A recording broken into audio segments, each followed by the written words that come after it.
and not feeling great today, but my brain has been stuck on a topic. So I thought I'd come and share my topic.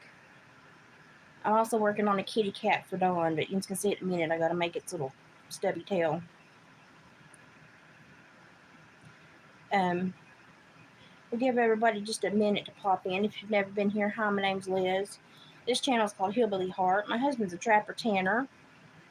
He likes to post videos about his trapping and tanning excursions, our way of life, and I like to also share some stuff when I'm having good days. I have a neuromuscular disorder, much like MS, but it's not MS. I'm eating my own hair, excuse me. And it causes me to not have many good days. So on my good days, I like to share what my brain is stuck on and see if anybody else can understand where my brain is stuck. My brain gets stuck. Today my brain is stuck. And I don't really know what I'm trying to see. All I know is my brain is stuck on this. So I must be trying to see something. So I'm going to share it with y'all. Hi, Patricia. I'm going to share it with y'all and see if y'all can help me understand why my brain is stuck. And hopefully not get y'all stuck too, but to unstick mine so I can move forward. So with all the rain, we've had an exceptionally wet summer here in the hills. And I have been sitting here thinking, this is the wettest summer that I remember. Now, normally, because I'm basically in a temperate rainforest anyway, being on the Cumberland Plateau, if it rains and the yard gets out of control, we don't think much about it because we're used to it this time and getting toward mid to almost starting late summer. Things can kind of get, we'll just say lush, overgrown. I've got stuff that is 2 months ahead of where it should be flowering and blooming, completely unlike my normal years. Normally, I know when everything's going to bloom. We started off like 3 to 4 weeks early on some things blooming, and now we're at like almost 2 months early blooming, like at least 7 weeks, 6 to 7 weeks. So I'm sitting here thinking, is anybody else experiencing this? Because my yard is not supposed to be, like, I've got a tortiva hydrangea that normally does not bloom until the first or second week in August when the kids go back to school, sometimes even later. And it is like the crowning showpiece of my yard every fall when it starts to bloom. I always take pictures of it because it is one of the biggest tortiva hydrangeas I've ever seen. I've sent it into horticulturists who've been like, they're not supposed to get that big, Elizabeth. What'd you do to it? And I'm like, it's just happy. It is already in full bloom. It's been in full bloom for about a week. That's not right, y'all. It's not right. Something's wrong. Something's wrong.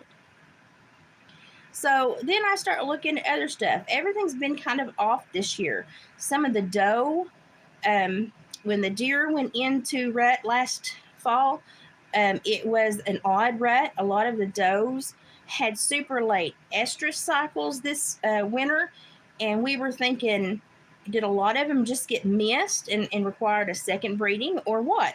Well, as far as we can tell by the fawns, the ones that we have left from the bears not eating them, it just seems like the does came into estrus way late. And so they're having really late babies, which is really odd. It's really odd. So I'm sitting here looking at these patterns, seeing everything being affected. Hi, Ashley. I'm seeing my flowers not blooming at the correct times, either a little bit early or way early, like my hydrangea is way early. I've got stuff that is has already gone through like 2 springs, and if we dip down into the temps we're thinking about here for the next couple of days, my honeysuckle will probably bloom again. That'll be 3 or 4 times this summer. We're getting to the weird spot here. So I'm starting to look at all this, and I'm like, what's one thing that we see a lot more of today than we used to? Wildfires, right? Wildfires. So I start looking at wildfires. And I posted a video, so y'all can go follow my train of thought and see some of the stuff that I pulled to look at. Yeah, Ashley, we're supposed to get some nasty weather later. I think it's supposed to mostly stay east of us, north and east of us, but they do have us on an alert day.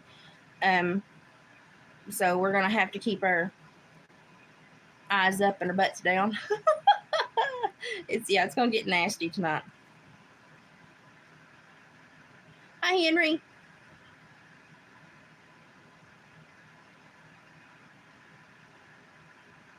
Is that Dorlette? Is it Dorlette?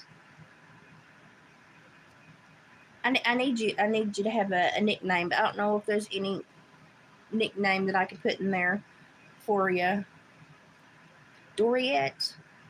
I can't, I'm blind. Doriette? Dorietta? Doriette?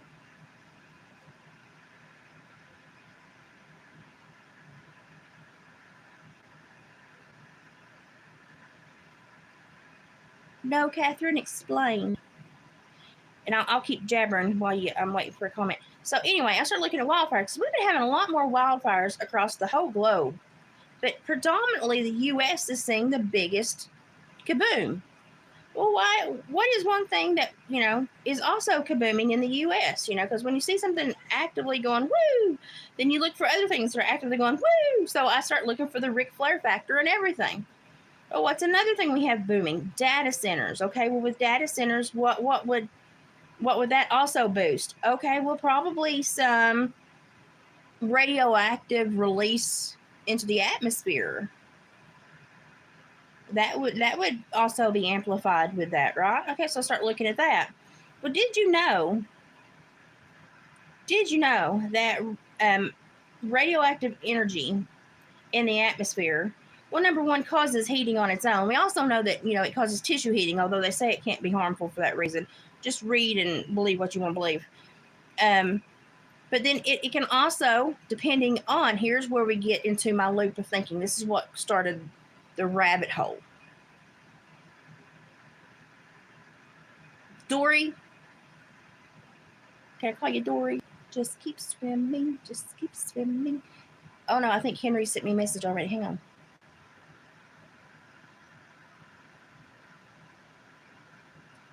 Oh, yeah. Oh, yeah. Patricia's like, she's like, they need to move people. Okay. Yeah. Well, I think it's beyond moving people. I think it's moving people. Moving people. So let me get into my mode of thinking here. Go away. Go away. Thank you. So then I start looking at, okay, cell phones, a lot more radiation. How can radiation affect wildfires? Well, radiation can affect the environment because it has an effect on water, has an effect on heat and heat retention. So I start doing these little causal relations, blah, blah, blah, blah, blah. And then you start looking at the wildfires. Well, do they have anything that when this happens, they can amplify radiation? Well, yeah, okay. A wildfire can release basically kind of two types of smoke plumage, and it depends on, it's either black or brown, and it depends on what it's burning. So if the biomass is highly organic with low radiation, there will be maybe some sun blocking when the plumes go up.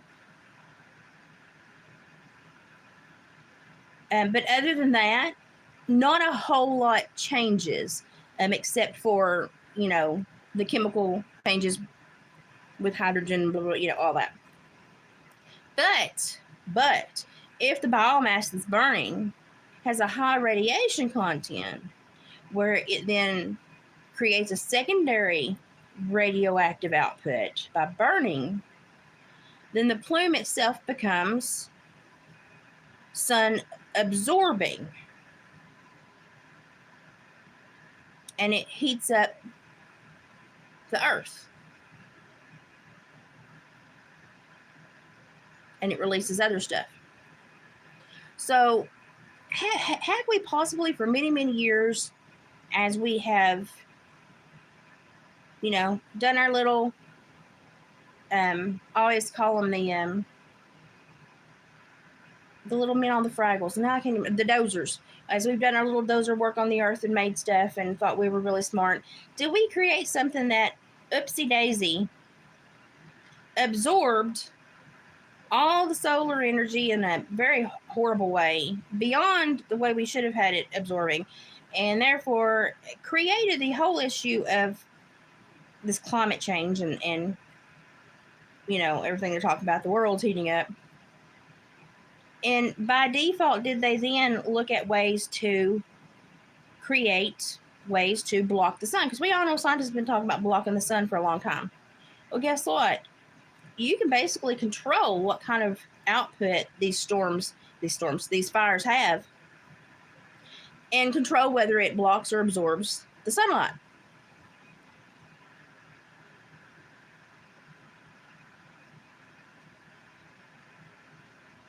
And then, the secondary issue with that is that when the rain falls, obviously there are people that are going to be in a kind of like a moderate danger area with the radiation that's then wrapped in the brain going back into the biomass, and then other people that won't be in a horrible spot, not as bad. I'm just saying, did we create it? And now we're trying to uncreate it, but we're trying to blame it on natural occurring phenomenon because we need the power and the psyop of climate change to control the populations. Like they've invested so much into this climate change that they dare not say, "Oh, we did it. It was us." I'm sitting there going, I think it's heavily orchestrated. I think it's heavily orchestrated. I think sometimes it gets out of their hands, but I think it's heavily orchestrated.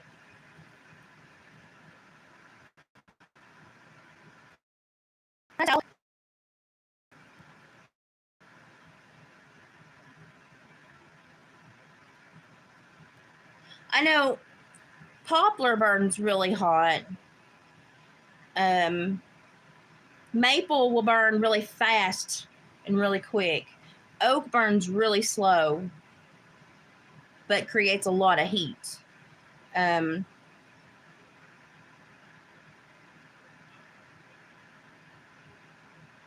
like to have a good mix of dry wood so I can kind of keep the temp in my wood stove where I want it at that sweet spot,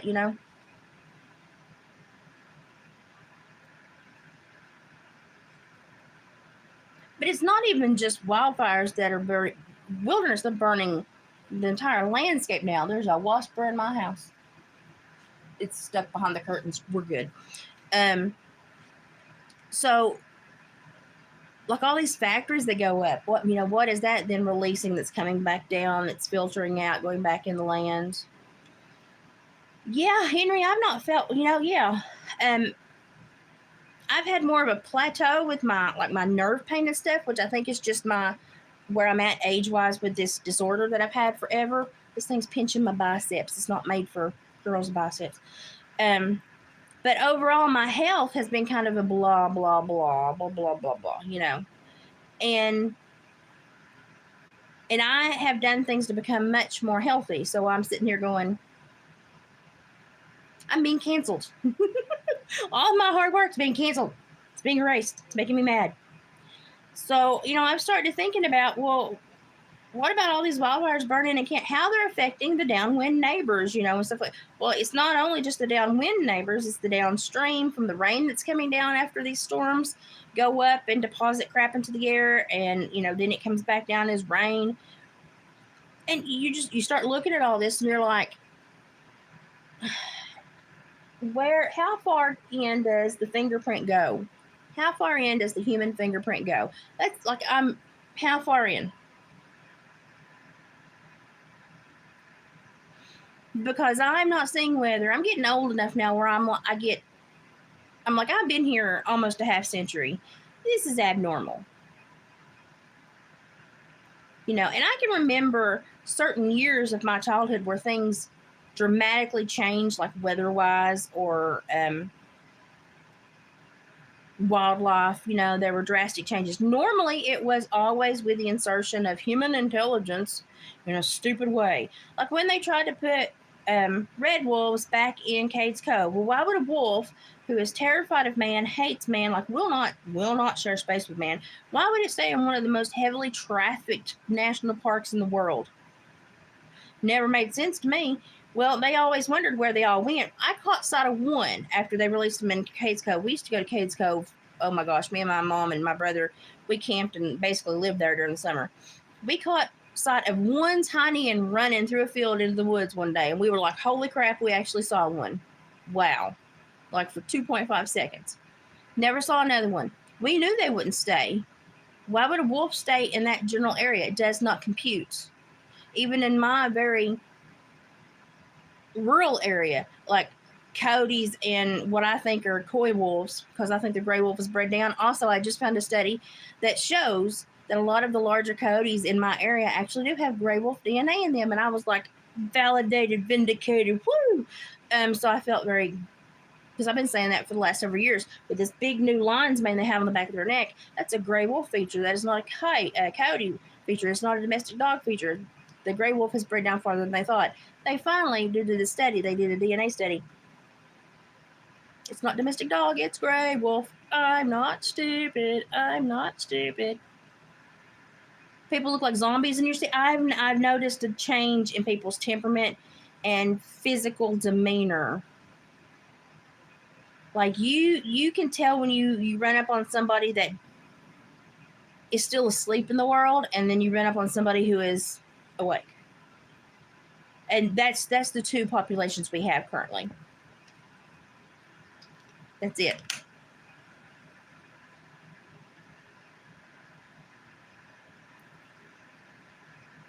Yeah, like I felt like my body could tolerate more before 2020. Like my body could, I had a little bit more gas in the tank. I had a little bit more reserve, a little bit more spitfire, and I'm belligerent to a fault. Y'all know me. I'm a stick in the mud. I will sit back and question everything and and y'all think I'm bad now. Y'all should have seen me, before this disorder wore me down for 2 decades. But yeah, I don't feel like I have as much in my reserve tank as I used to. And of course, I'm getting older, but I hear this from, even my daughter has really humdrum, dreary gaps of time where she just is like, what's going on? And I'm like, I know the kids, the little ones have been more sick than little ones are supposed to be. Everything's more of a struggle. And whether we are feeling a pinch on the penny or emotional struggles at home, if you watch TV, you're going to automatically buy into the financial struggles of others and the emotional deficits of others because that's all they show.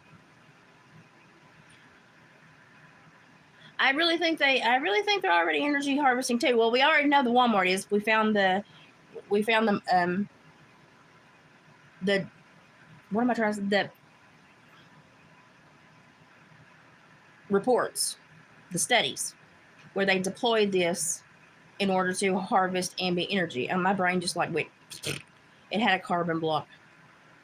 And so we know if Walmart is harvesting energy, well, my God.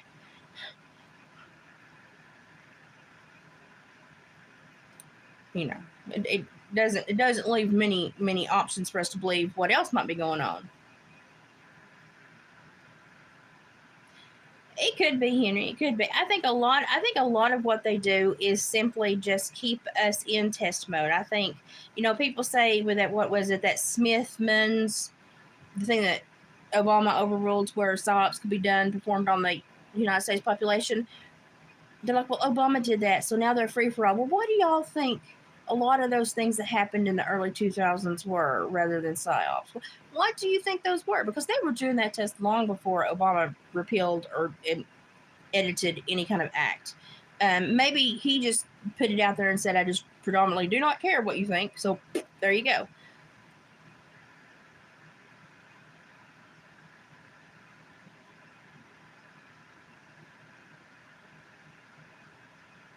Television absolutely did change a lot because it created a way to pull people together and to suck them into a false reality and a false sense of self, a false representation of life. and it created a lot of jealousy and envy and all those, seven deadlies. It kind of established that as a constant in our society, where it previously really had not been a constant. People were just people, homes were just homes, lives were lives, and nobody was always judging. But with television and the normalizing of family life, a lot of people started then trying to keep up with the Joneses.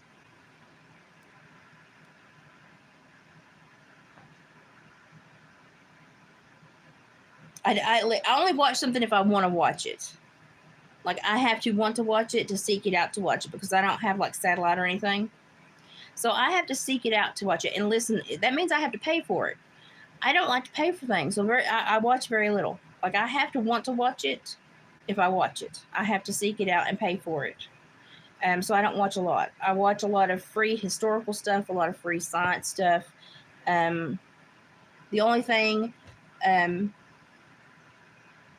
I am a sucker for a historical miniseries. So if one of those comes out, probably going to watch it.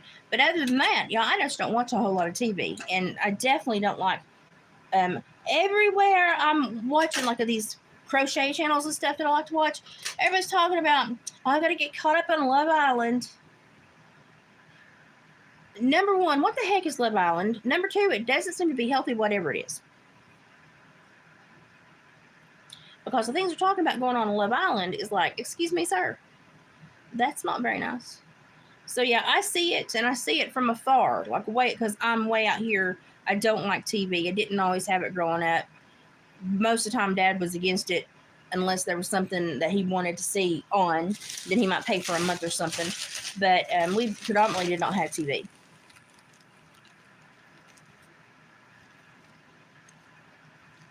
Yeah, I grew up, like, my entertainment was cleaning my barn, listening to the radio. He listened to the local radio station, and we had a local gospel radio station too.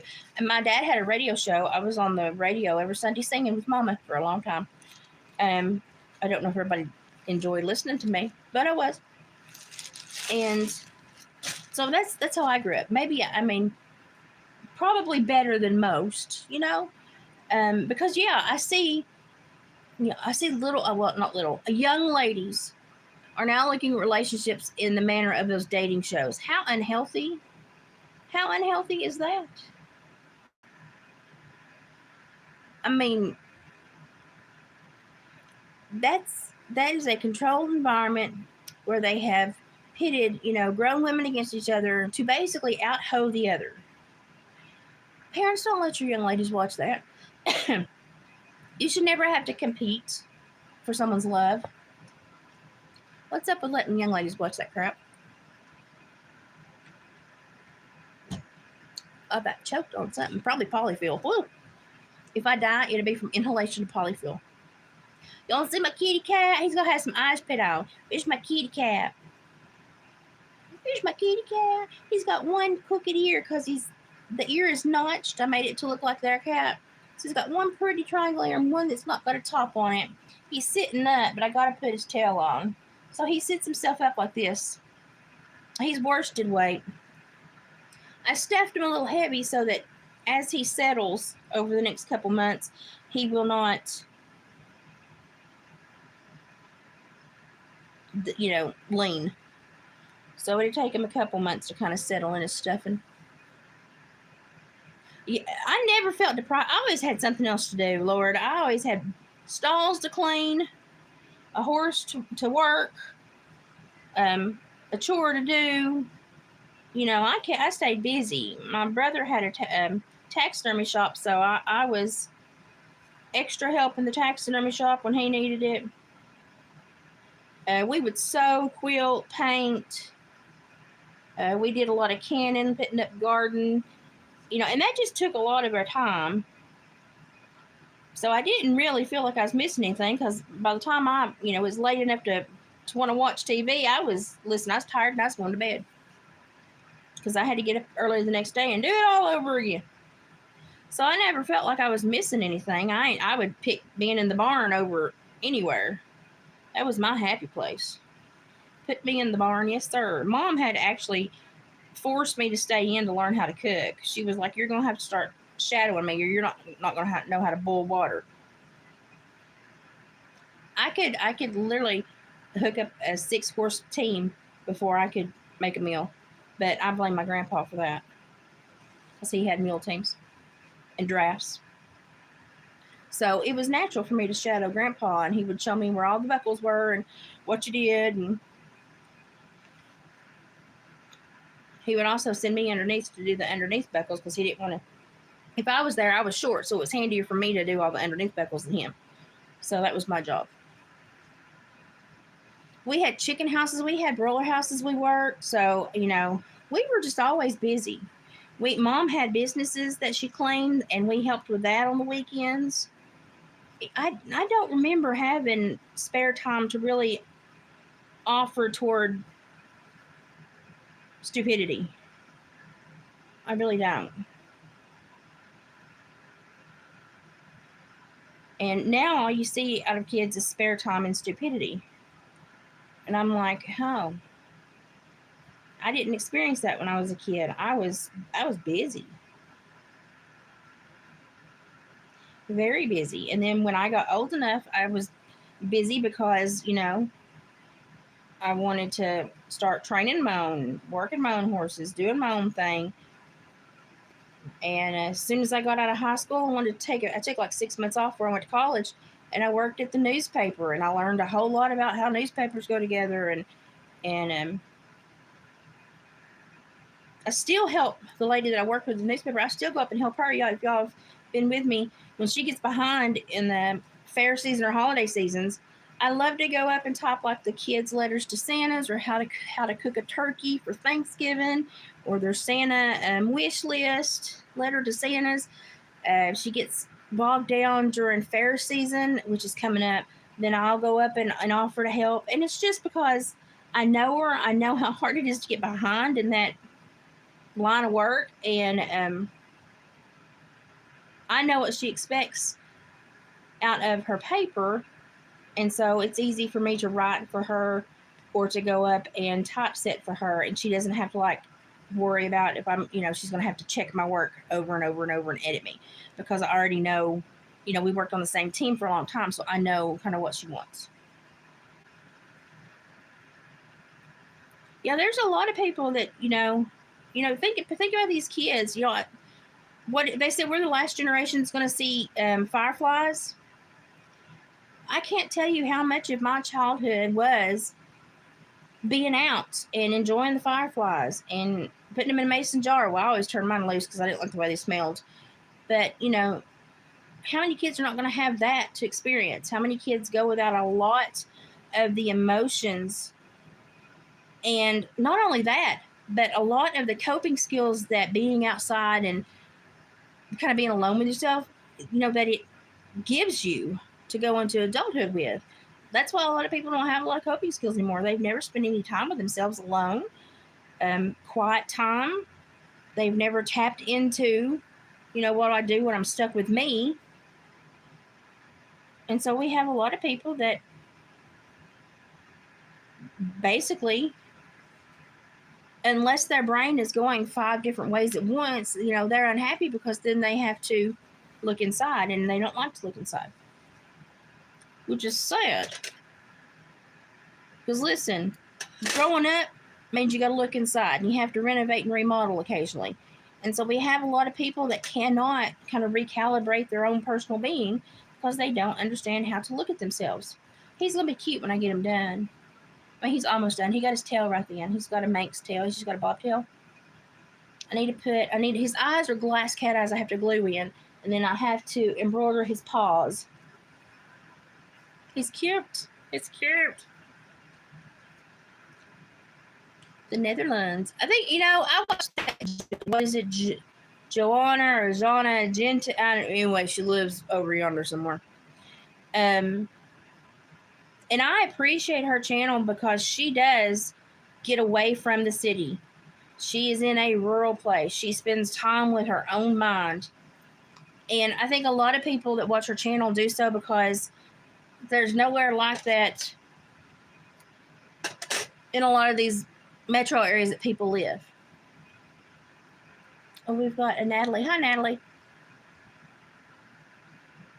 And so I think a lot of people watch our channel because they don't get to experience this themselves, and their body longs for it. Their mind longs for it. So they watch channels like that. And granted, it doesn't really show the true whole lifestyle of, living kind of rural at times, but it's kind of a romantic, you know, side of it. But I'm okay with that because it still gives people kind of like an understanding of what it's like to be alone. We've got so many people that do not know what it means to be alone with themselves. And I thought, man, I walked for 4 hours through a chicken house of 21,000 baby duties, filling up every box lid for the first week while they were babies, making sure all the brooders were hot, making sure all the water lines were running. And you can have a lot of talks with yourself while you're doing that, You can run through things in your brain. You can think about stuff. Unless you want to listen to 21,000 chicks going, no, not my thing. So I would kind of get lost in my own mind, or I would take Walkman and get lost in some good music. But a lot of people do not. They don't know how to do that. They don't.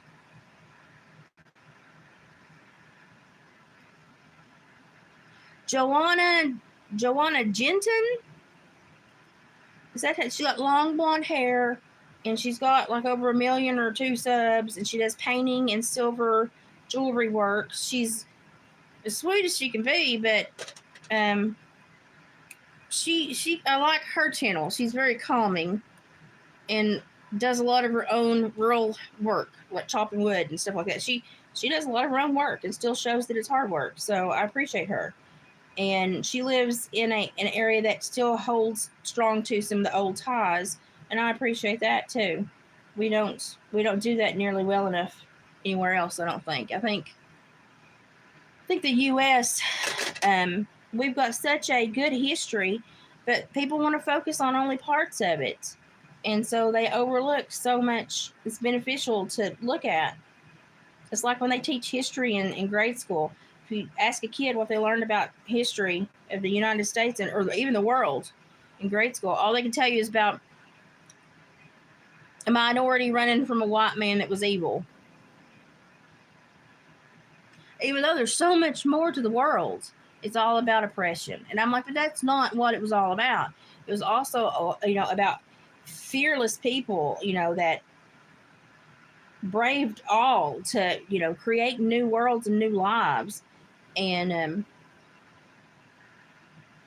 chanced everything to find where they could be free and happy and raise their family. And I hate that these kids think all it's about is oppression and minorities. I'm like, that's not what it's all about. But nobody ever listens to me. But it's sad because they miss out on the small things that then help them kind of critically think about stuff. Because yes, the U.S. has slavery, like all of the world. The world, some places in the world still has slavery. Yes, many times the white man was the predominant wealthy man if you're looking at cash flow and gold and silver and stuff like that, precious metals. But not if you're looking at, culture and stuff like that. I think a lot of places have better cultures than the white man created in places. But then, you also, if you get stuck on the oppressor and running from the white man, you also fail to be, to pick up on, oh, but wait, Britain stopped the slave trade. Kudos to the white man. And then you have to handle the hard facts of, well, wait, it was Africans selling their own, and they're still doing that. So the slave trade still exists where it originated from, and we've still not handled that. But don't worry, we handle the white man. Hello? Does anybody else see that? That's a problem. That's a problem. Because we're not getting full context, so therefore we can't understand anything. History is written by the victors. I 100% agree. But isn't it sad that that's what they want our kids to know? That's what they want them to focus on. So children grow up thinking that, history is all about running from oppression. No, it's not. No, it's not. That's what your history books are all about. That's not what history itself is all about. History is about finding a way for mankind to continue when all the odds are against you, no matter what color you are, no matter what ethnicity you are, finding happiness, making a life in the hardest of odds. And we don't teach that. And it's like our kids are not getting a healthy, well-rounded perspective on what the world is. They're getting it shaped, and they're getting a narrative so that they will buy into it and continue it. And it pisses me off. It absolutely pisses me off.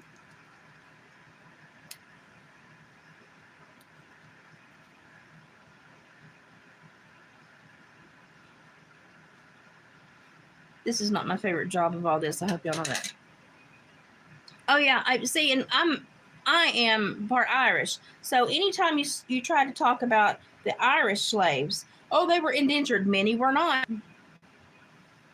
Many were not. They were just deemed unsuitable by that area's standards and rounded up and sent to the New World. Why? Because they needed scrappy people to settle the wilderness, and the elites were just, too pansy-fied to do it themselves. So they rounded up the scrappy people and sent them into the wilds of Appalachia. But you know what they didn't know is there was already people there that was even scrappier. Like the Melungeons. They've got DNA that says something else is going on long before Christopher Columbus set foot here. Will kids ever learn about that? Probably not, because there's just a few Melungeons left, and nobody ever talks about it. Why? Well, it wasn't a predominant oppressive part of history. It was actually a successful hide and go seek by people that wanted to create a new world, a new life, and do it their own way. Well, how dare we educate kids about that? How these people settled into the hills and hollers of Appalachia to get away from the norms and create their own communities and their own guidelines. How dare we teach children about that? Let's just keep them on the bandwagon of the other crap. There's his toes. There's his toes. Think about giving his tail a little. I don't know. Maybe not. Ugh, I'm eating my polyfill. I do have to put his eyes in, but I have to glue them in later, and I don't really know how I want them to go, but I think I have them here, and I can show them to y'all. Is that them? No. Hang on. Bear with. Y'all ever watched Miranda Hart? Bear with. It's funny. Yeah, there's a lot of similarities between the Bolshevik Revolution that occurred in Russia and what's going on here now. And a lot of people don't want to see the similarities. But if you've read about it, it's really hard not to. These are so pretty. And they're glass. You can tell by the way they chink together. But they have to be glued in. They're so pretty.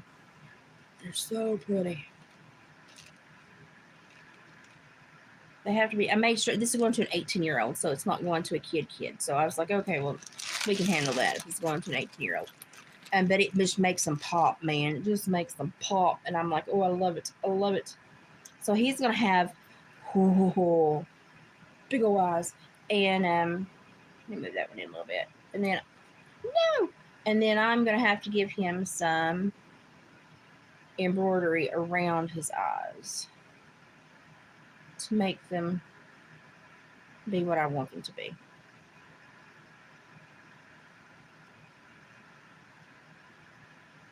Do some face shaping once I get his eyes in.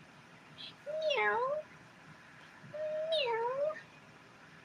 That would probably go over one more. Maybe not. Maybe not. Maybe not. Yeah, let's, like they teach that Appalachia is very homogenous. And I'm like, no, we're not. We got a little bit of everybody here. And we all get along pretty daggum good. And so when people are like, oh, I've read about Appalachia, and I'm like, but we're not homogenous. Like, we've got, we all know my new neighbors are Hispanic. But people think I'm like, oh, never see anybody different than me. And my neighbors are Hispanic. The other neighbor that's like a 10th of a mile down the road is a black couple that lives in the guy that used to be like my bonus dad. He had the sheep and stuff. And they live in his old house. And I went by to meet them. And because they bought his home, they moved in. And I welcomed them to the neighborhood. And I said, I hope you know, I said that the man that had this home until he sold it, I said, was one of the kindest, sweetest, happiest men. I said, he lost his son at an early age, but I said he had his daughters and raised his granddaughter, and I said he helped everyone and always had a smile on his face. And I said this home is a very a happy spot for many, and has a lot of wonderful memories for so many people. And they were like, we were so glad to hear that.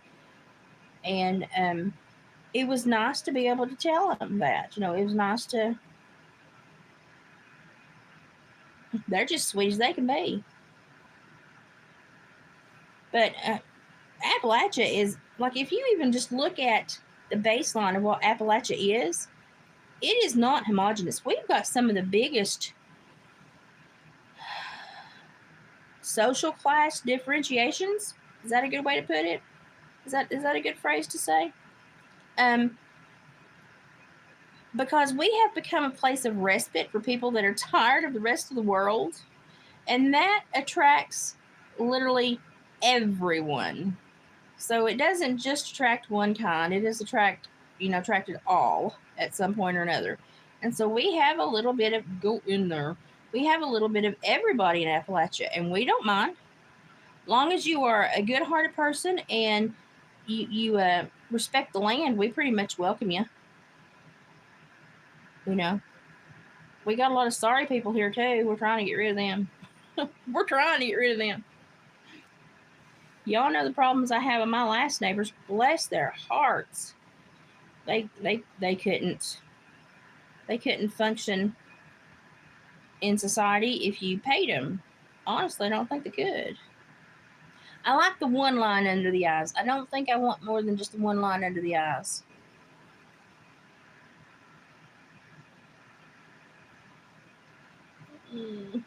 This little guy took a long time to make because it's worsted weight. It's not blanket yarn. So it was a lot of stitches and a lot of time. But it's okay. I try to listen to audiobooks a lot when I'm crocheting. Or I'll watch one of those historical miniseries that I find. It's hard to find a good one, though, I swear. It's hard to find one that follows the books and doesn't get overly overwhelmed by emotional aspects, because I'm just not here for that. I'm going to have to glue his eyes in. But I think it's cute. There's his little tail. I need to lint roll him because he's got polyfill on him. There's his toe beans. There's his face. Now I've got to shape his face, but I've got to glue his eyes in first. And then I may give him little nostrils. Yeah, let's give him little nostrils. He needs little nostrils.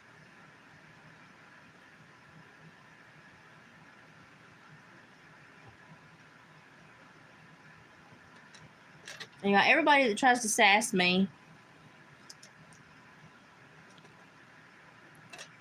about the way the world's going. I'm always like, listen, I've read the end of the book. I know how it ends. Y'all might want to rethink your alliances.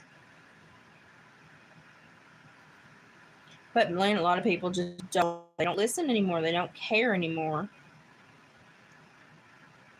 I think they would care if they had been brought up in a place where caring was normalized. Now, how am I going to do this? But honestly, I don't think emotions are allowed anymore unless it's an emotion that's been sanctioned and portrayed and kind of put out there for consumption. I just want to give him little nostrils. Why are you giving me so much of a pain in the butt? Just want to give him little nostrils. He needs a nose that works. Oh, that hurt. A little nostril, thank you. Oh, I don't think that was on. Okay, I don't think that's gonna work. We just leave his nose alone. We'll leave his nose alone. Let's space shape his face.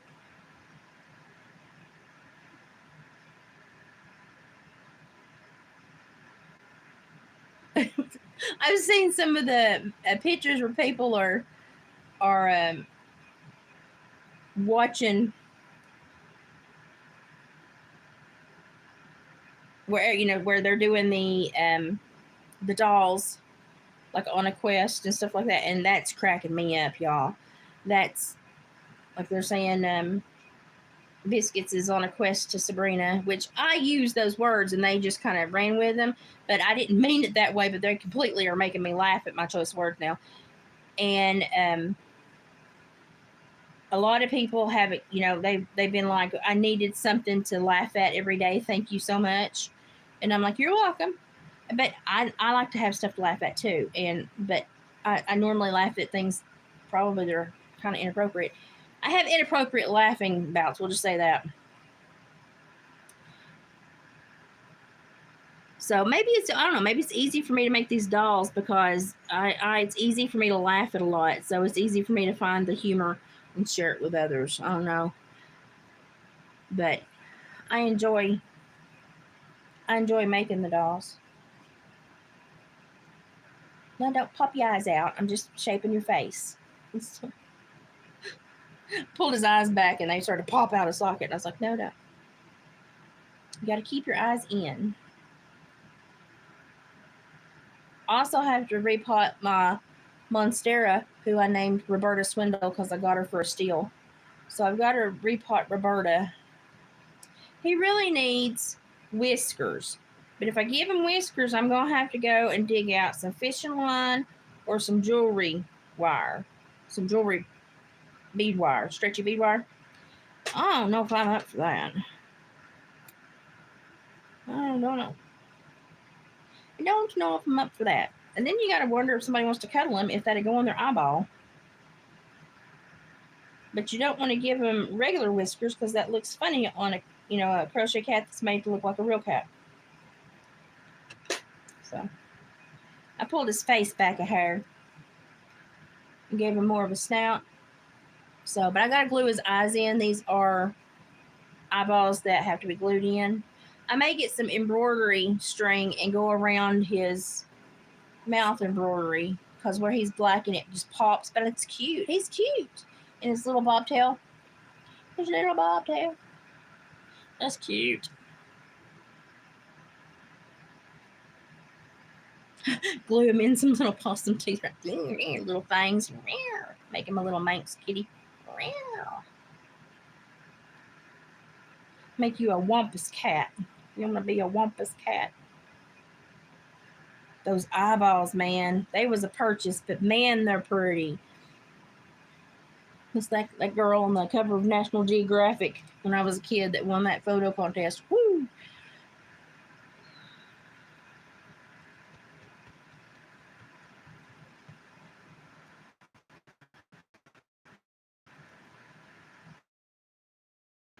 Oh, Monica searching for the secret surprise. I forget because once I thought about that, I was a couple of dolls in and I thought, well, this would be cute. And so I started adding stuff. And now where I've made a few dolls, I'm like, did I put that on that one or the other one? What did I? And I'm like, what did I do? And now I'm like, you're going to have to start to tell me what I put on because now I've made so many I don't remember. I need to start like keeping a checklist of which doll it went to and what the Easter eggs were. Let me show you my dolls. Now, listen, Biscuits is still here with me because we're waiting on Sabrina to get home and settled. But this is Biscuits. I broke his glasses, so I'm going to have to send another pair with him to Sabrina, but I have more. I had to buy like 6 at a time when I bought them. Not a big deal. But his glass came out. So I have to send another pair with him to Sabrina. Let's just go ahead and put some on you, Bubba. So here he is without his glasses. Now let me find the glasses. And I have all colors. I just had some in my hand. I should have kept them, I guess. Here's some. Oh, these are cute. These are cute. These will match his bag. Stylish. We'll make you style and profile and make your glasses match your bag. I have to be really careful putting these on because they have to hook over his ears. But I don't want to break them because I broke the other pair. Those match his bag. And I put a homemade or a handmade button on, but I also, if she wants to do it backwards, it's got a piece of deer antler as a button if she wants him to look more rustic. And of course, he's got his violin in his bag, and he's got on, let me take off his cape.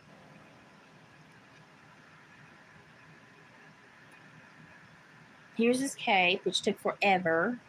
And here he is with his little bag. Say hi.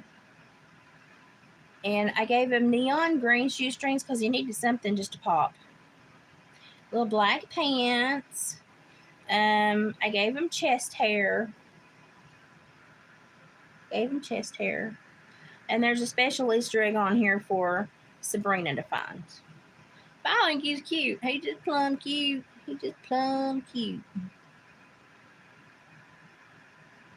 The hair is what takes so long. It takes so long. And then I only have one female pattern. And I was going to not show her because I wanted Sabrina to get a big surprise. But Sabrina does not always watch all of my live streams. So I'll chance that. But here he is with his little cape. Here's his little hood up. Going on a trip in our favorite rocket ship. Onto the skies, little white signs. That's what I think every time I put his hood up.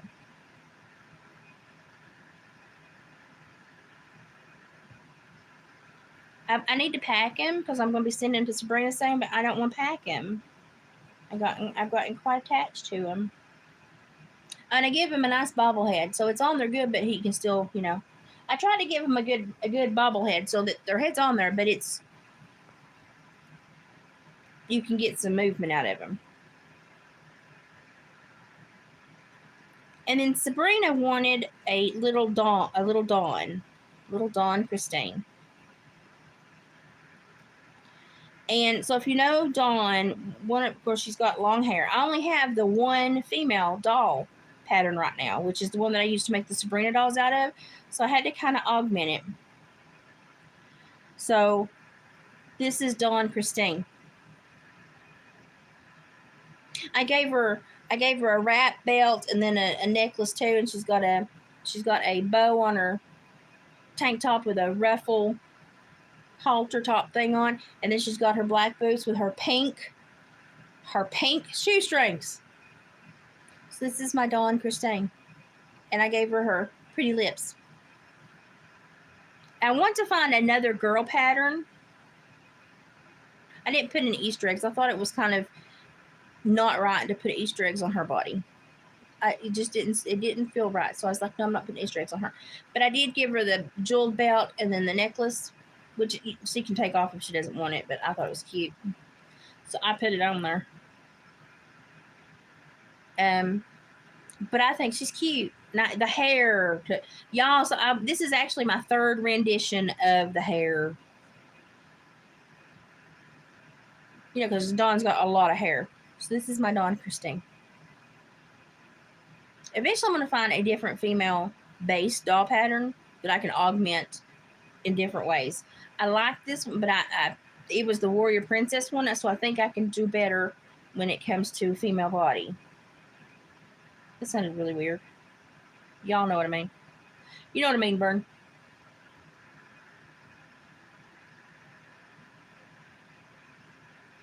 So this is Dawn. It's got the same hair part as Dawn. I just made one bigger hair thing to hold her hair back out of her face. So this is Dawn Christine. Which I think she's cute. But this is my first, other than the Sabrina dolls, this is my first girl doll. I think she's cute. So I've got to get both those boxes. I just hate to put them in a box and have them like sitting in the box, and I can't enjoy them and they're waiting to leave. The boxes, so I put them in boxes.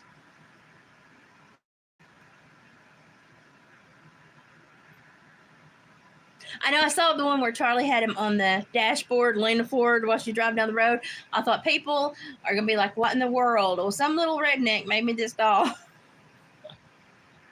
I'm sitting there going, I mean, I have a doll in Spain. And I'm like, it's like when I take my stuff to the post office, and I know the post office lady, she's like, what are we mailing today? And I'm like, it's one of my little YouTuber dolls. It's going to Spain. She's like, Spain? And I'm like, yeah.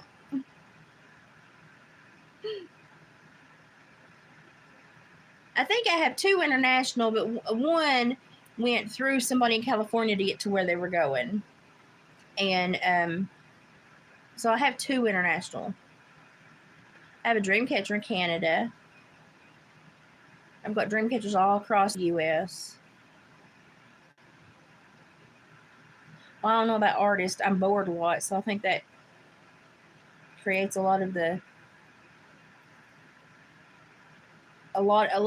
my time that I don't have something to do. Like if I was literally did not have anything else to do, even when I was a kid on summer break, I would sit down and start writing reports about different countries because I was bored, and I hate to waste my time, and I don't like to do stuff I'm not learning. So like if I was out of school in the summer and I was really getting bored, I would start writing a report on something. When I started listening to a lot of Queen music, I started breaking down the verses and trying to understand everything he was talking about, because Freddie Mercury has a lot of eccentricities. But he talks, a lot of his songs have references to Shakespeare's plays, and so I would break everything down to make sure I understood exactly what he was trying to say as much as you could, because you never know exactly what they're thinking. But so I would learn words I didn't know, or learn where words came from, or what a Shakespeare play was about, or you learn a lot just by being curious, and I hated to be stagnant, so I did a lot of that when I was a kid.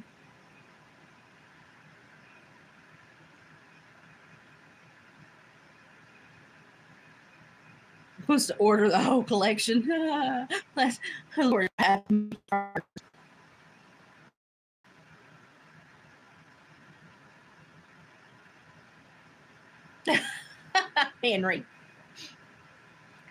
I got tickled though. That was my first girl doll other than the Sabrina Warrior Princess.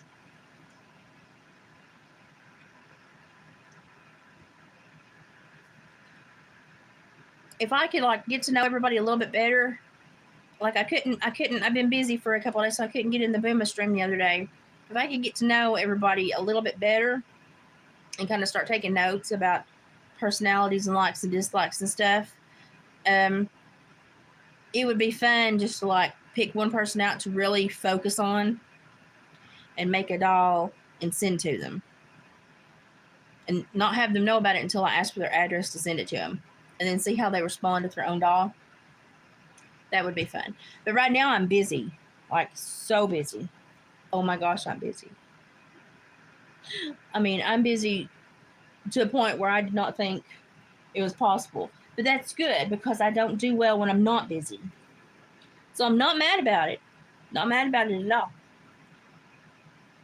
But definitely busier than I've been in a long time. But I appreciate it. I like to make people smile, and I also don't like to be stagnant. So it's a win-win for me, because I'm much happier when I am at a task. It's already starting to look like doomy gloomy. We've already had some pop-up starts here, Ashley, if you're still watching. And they get right on the ridge on the plateau, and then they kind of slide northeast. And I think as soon as that weather starts to shift and they come in the different way, I think they're really going to start popping. We're going to have to watch the weather tonight for sure. If y'all lose me, I went to the farm to hide in the basement and spend a few days. I'm supposed to be back down there again tomorrow. And we'll just see how the storms go, if they don't blow us down or block roads. Getting in and out at mom and dad sometimes after storms is kind of hairy, because you never can tell. You never can tell, if you go down there, like we want to run down there and spend the night because storms are coming through or something, or I want to go down there and stay, but I need to come back out the next day. You better be careful, because there may be so many trees down that it takes dad and a tractor and a chainsaw or the road department to get you back out. So if I have like a specialist appointment or something, it can get hairy if we have bad weather right before one of my appointments, because I'm like, are we going to be able to get out of the road? Because it's off a main road, off the side road, off the other road.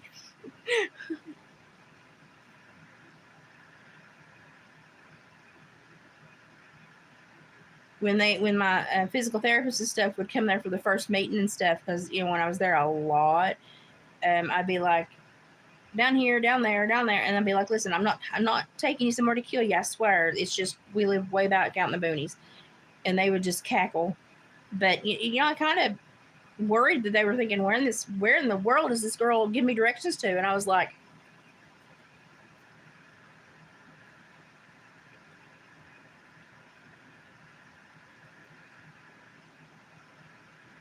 well, Chelsea's in here now too. Hi, Chelsea.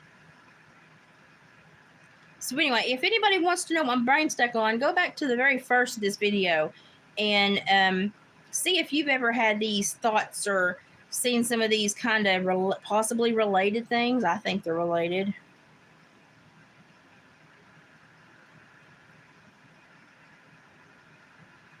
And it's like, okay, who's really at fault here? Did y'all make us feel bad because we want to drive our big trucks and burn our wood stoves, but did y'all create the problem and now y'all are trying to pawn it off on us, and now you're also trying to use Mother Nature to possibly fix it, but you're still trying to hide under the radar saying, oh, we didn't do a thing, even though it's been y'all pulling the strings the whole time. I'm beginning to wonder, did y'all see the breaking story on Greta's, was it Greta? Yeah, Greta Thunberg's sister. She is just, after everybody that is not living a lifestyle that's conducive to the environment. Have you seen her sister? Don't talk about polar opposites. Holy crap. I'm not even sure they came from the same uterus, let alone the same galaxy, satellites. I mean, Lord have mercy. I'm just saying, they're a little different, okay? They're a little different. And if I was Greta and so worried about people hurting the environment, I guess I'd start at home and tell my sister to take a chill pill and sit down for a little while. You're working too hard to ruin the world. But listen, think Vegas showgirl,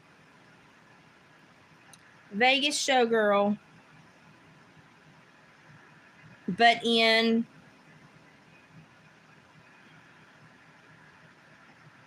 I guess in Swedish form.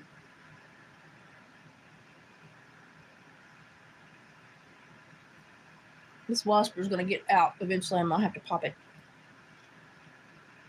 But it's like, listen, she looks like a Swedish Dolly Parton. That's a nice swag to put it. It's a nice swag to put it. And I was sitting there going, why is she screaming at everybody else? She ought to be screaming at her own sister. Look at that crap. I don't know. I wouldn't go out telling everybody else to be nice to the world and the environment if my sister was like the biggest rhinestoned garden utensil I knew. Sometimes you just can't say it nice. You really can't. You really can't. What do you think about the guy with the incendiary device yesterday? Do you think people actually sit home and think about what they're fixing to do? Because if they do, you can tell that our critical thinking skills are greatly reduced. If not by the actions of our society, by the aptitude or lack thereof of our terrorists. That short bus theory just keeps coming back and back and back. Maybe we're on short bus NASCAR laps, social edition. He's making another pass.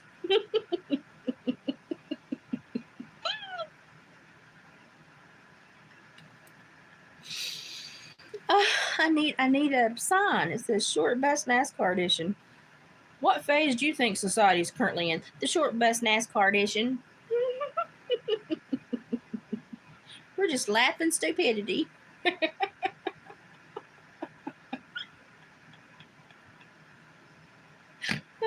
I tickle myself sometimes, y'all.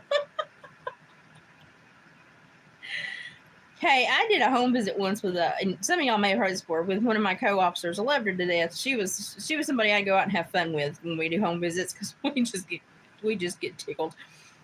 I took my 4-wheel drive truck up to this place called Ivydale because I had somebody who lived on the very knob of that mountain that had to have home visits.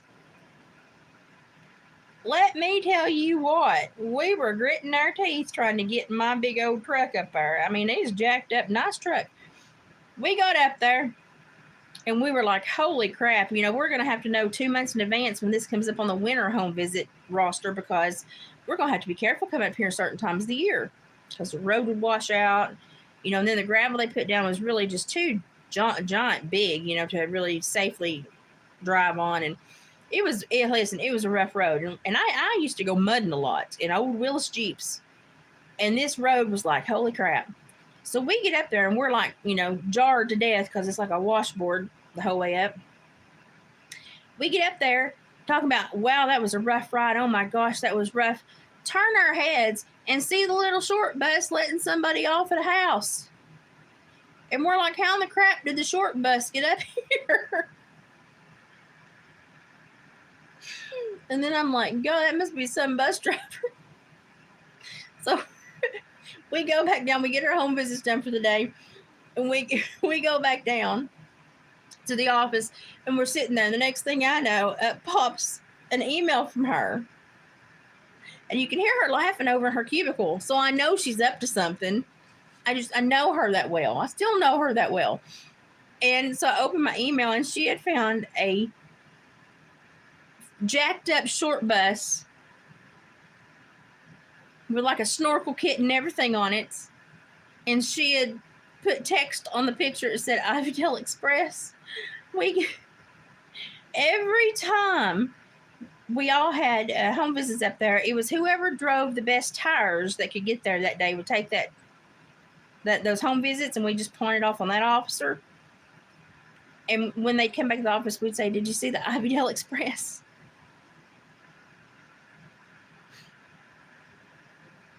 That was, I'm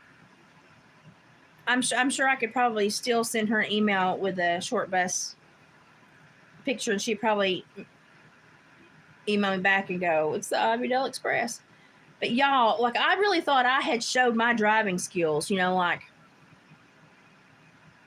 I get up there and look left, and there's the short bus letting a kid off after school, and I'm like, how in the heck did the short bus get on top of this mountain when I barely got up here? And I am well versed in mudding and rock climbing. Made me feel about that big. Listen, whoever drove that bus must have been a good driver, or determined, or stupid. But they got up that mountain, by golly.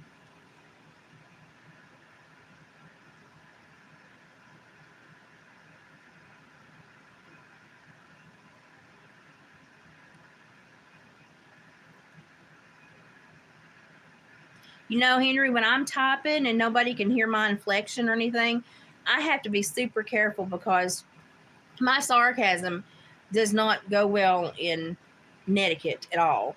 It comes across really, really rude. I have to be super careful when I type something in chats and stuff, because if y'all do not know me and kind of cannot hear my voice in your head when I type it, then it would come across as really kind of nasty sometimes. So I have to kind of check myself depending on what group of people I'm talking to, which is frustrating. But it's you want to be social on the internet, you got to learn how to be social on the internet, and that was a curve for me because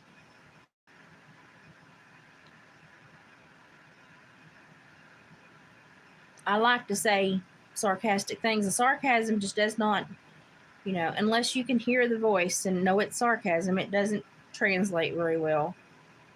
So I have to be careful. I learned that when I was writing too, when I was writing reports for the court and stuff. I would almost have to like hear like the judge's voice or, someone else's voice in my head reading it and try to hear it as a participant rather than the author, so that I'd make sure I didn't put something stupid in there. And then I got really good at report writing. And so now when I sit down and I think I'm going to write something in my Appalachia sarcastic tone, I can't anymore. I go to, mundane, professional, plain speak. So I completely lost my ability to type like I speak, which sucks. Because when I try to sit down, and I've tried a few times to write a book, and it just doesn't sound like me because I've lost the ability to type as I speak, which is not good. I need to take my flags down, don't y'all think? I think tonight is going to be windy enough. I don't need to leave my flags up. I bet you it gets nasty later because I've been kind of flirting with a migraine for a few days.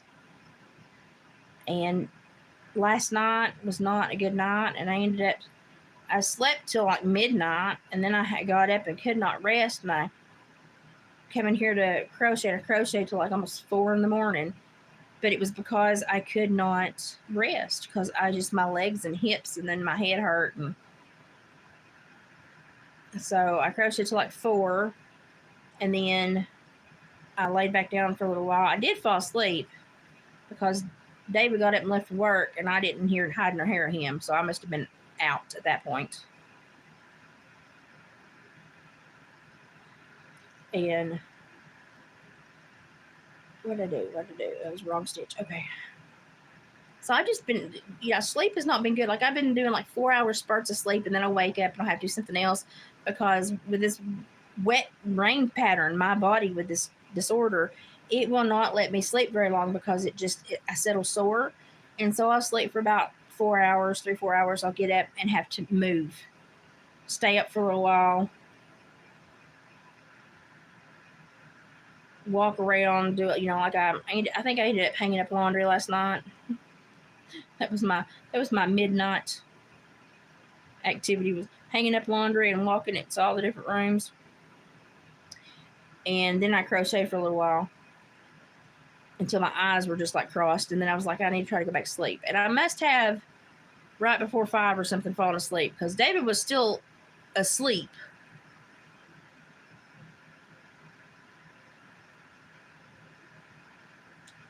When I fell back asleep. But then when I woke up, he was gone. And I heard nothing of his leaving. So I must have been KO'd at that point. But I've just not been sleeping well, y'all. It's been really tough. And honestly, I'm doing okay on this pattern, but the rest of the house is not. So I've completely lost my house cleaning and meal prep time. It's like I've completely lost that. I had everything planned out, timed out, where I did certain things at certain days, certain times, and kind of got everything done in a week. And now I've completely lost that. I'm trying to reestablish a new routine. Y'all, it's hard. It's difficult because I'm tired from where I'm establishing a new routine. I'm not sleeping well. And so it's hard to create a new routine where I'm so low on energy. Right, I'll get there eventually. I will get there. I've gone through stuff like this before, where kind of my entire schedule gets has to be overhauled. But it's been a while, and I'm just like, it's okay. I'll figure it out again. 1, 2, 3, 4. Make sure I give him 5 toes. I'm doing a hippie boomer foot. And if Walker sees this, I got your message and responded. So, yes, I can squeeze one more in before I shut down for markets. But it's going to be the last one because I've got to shut down and redo some things. Plus, the family that I told y'all about that had their kids in that wreck with the ATV side by side and the vehicle, they're going to be having a lot of fundraisers in the county for that family. And I've told everybody, if you do a fundraiser, please come to me and David, and we will make things for y'all to auction. And I like I told anybody, you have a fundraiser, come ask for something.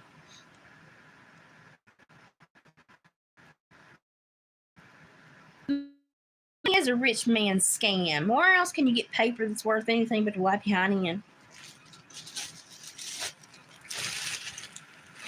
I agree. Who said that? Was it Chelsea? Who said that? Who's Henry? I agree. I don't particularly care for money. Money changes people. And I believe you ought to be who you're going to be, wherever you're going to be, no matter what you got. And so I don't like it when people change. And I don't know why you think money would make you have to change. Like, I don't know. That's one of them. It's one of those topics that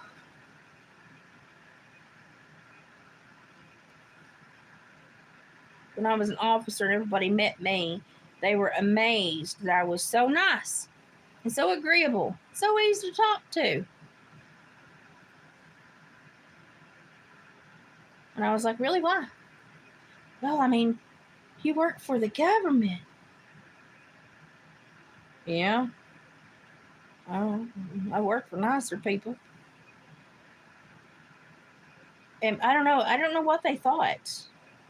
I never could figure out what they thought. But they thought I should act different because I was working, and people in my own community thought I should act different because I was working for the government. And I was like, no, I don't know. People thought I don't know, should be hoity-toity or something. I was like, listen, I don't really want to fit in with these people because I don't see anything worth fitting in about. I just like to feed my children, so this is my job. I like to help people, so it sits well with me, this job. But I certainly did not meet anybody I wanted to portray. Y'all know the hypocrisy I went through with that job. That was horrible. Okay, 1 foot down, 1 to go. It's a little foot. Look at this little foot. Isn't that cute? That's so cute. I still am in love with these feet. Y'all can't tell me no. I love these little crochet feet. And I don't like feet in general, but I like these crochet feet. Fake diamonds.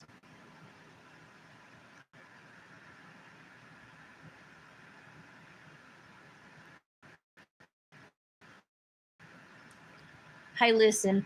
One of the favorite pieces of jewelry I've ever had. Well, I wear my stone jewelry. But reclaimed silver and little rocks. But one of my favorite pieces of jewelry I ever had was just a leather cord. They put a clasp on it. Leather cord, and there was just a turquoise bead on it. That was it. It was one of my favorite pieces of jewelry I ever had. Did I put that on right? I did not. I did not. How did I do that? Hang on, I have to think. Okay, no, I had it on right. When do you know? How do you know that you've made too many dolls? When you look at the foot and it made my brain hurt. Y'all ever do something really simple that makes your brain hurt? That was that one for me. I've got a really nice dessert I need to make for David before I run out of steam today, which I do. When I run out of steam, I crash and burn. So that's also been the issue with my sleep schedule is when I do crash and burn, it's been bad crashes. So I need to make this. I've got a dessert to make for him, one of his diabetic desserts, and it is a diabetic Twix bar. It's a substitute. Listen, I'm amazed to try it. I'm amazed. I'm going to try it because it's made out of chickpeas and another kind of bean. But it is great for diabetics and supposedly tastes like a Twix bar. I'll be the judge of that. But he's been eating fluff, which is Greek yogurt and zero sugar whipped topping with like berries and triple berries and a little bit of sugar-free pudding mix in there, and I make it kind of like a cheesecake with berries form, and it's really good form, and the protein amount is sky high, and it's got some fiber in there with the fruits, but he's bored of it, so I've got to find something else, and I thought, well, this would be cheaper than that. Look at that little foot. Look at that little foot. That little cute little foot. I like how the woman who made this thought it because everything, the breeches and the shoes stick on this. This is a good pattern. It's easy to clothe, easy to add on to, I'm going to have to find a women's pattern that I like as much. That is so cute. Those feet are so cute. Let me make one more.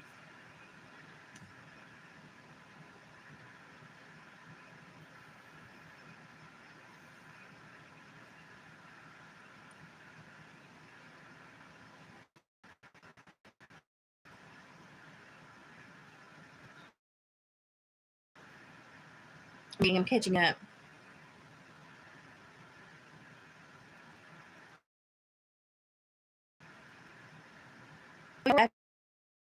The government. I mean, they've basically taken bids on how much they think we're worth and how much we'll produce our lifetime, and they base our worth on that. I would like to know the pool that, because I was going strong and steady there for so many years, just climbing, excelling, climbing, and then my body went, oh, I wonder if I was like the surprise subject, whoever bet on me was like, oh crap, sorry, I didn't know my body was going to crap out. I was an overachiever until my body crapped out, and now I'm like, no, I ain't going to do it. Now I'm like, I don't need to think about it for a while, probably not going to do it. 1, 2, 3, 4. But that was the hardest part for me about this disorder was how I'd always been like the hardest worker and the best employee, the one that always volunteered. I could do 50 things at once, and to where they expected it of me. And then when I got sick, even though I was still doing more than what their average employee was doing, they were frustrated with me because I was no longer overachieving. I was frustrated with myself as well. But they couldn't understand that I'm still doing just as much as you ask every other employee to do. No. They were used to me doing 4 and 5 times the amount the average employee did. So they were really mad at me. And I was like, why? I'm frustrated too, but why are you really mad at me? I'm still performing where I'm supposed to perform at. Oh my gosh, they were just livid.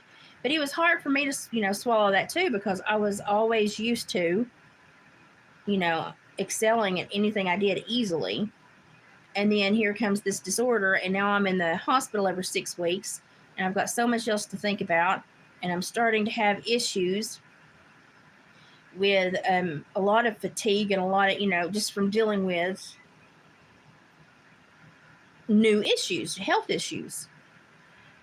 That was the hardest thing, was to no longer, be able to handle 57,000 things at once. And, to be like the average employee, that bothered me because I had always been such a super overachiever. And all that did was hurt me in the long run because, number one, I set myself up for failure anywhere I worked because they would always expect so much more out of me than anyone else. And so I automatically made myself have to work, 4 and 5 times more than the average employee. I was not appreciated 4 and 5 times as much. Certainly not. We all saw how that ended. But it was really hard for me to let go of my standards and to realize that for the first time in a long time I was average. But then average was not okay because it was accepted from everyone else but me. I'd already, laid the road work of me being above par. And so I was just shocked when I was still performing at 2 and 3 times the capacity of the other officers, but they were frustrated with me, and I was like,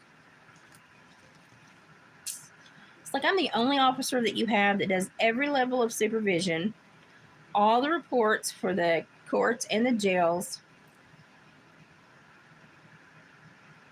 and has a master's degree and can teach the cognitive behavioral therapy classes.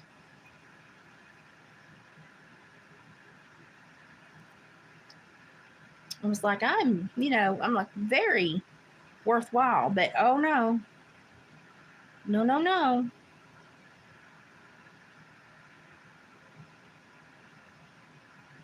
And like in 8 years, I'd never asked for help. And I finally asked for help. Once I got trained in and I was like at my 18 to 2 year mark, I knew everything then. I'd gone through the whole spectrum of the job. So I was on my own, doing everything on my own, training other workers. And that's what I did for, the next 8 years. And then when I have to ask for help, people are surprised. Well, it surprised the heck out of me too, but I know how to ask for help. So when I asked for help, it was like almost like they were, repugnant. And I was like, excuse you, everybody else gets help. Why can't I get help? But I learned not to kind of pimp myself out that way anymore. And so now when, people expect unrealistic things of me, I'm like, no, I don't think so. And that's why I got on here the other day and was like, listen, I can make a couple more of these and I'm done until fall. And I had a few people be like, okay, well, I'm going to take a chance and get it now in case you don't make any more for, a while. That's fine. And it's exactly why I said what I said. So I had a few people take me up on that. Okay, I've got the dolls I'm going to make now. And then I've got other stuff I've got to do for fall markets and for my Christmas for my grandbabies and stuff. I used to not be able to do that. It used to be I would try to make a list and fit everybody in. And now I'm kind of like,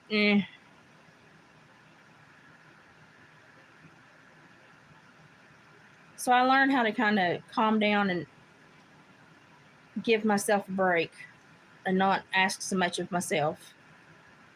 But I really had to learn that. That was learning.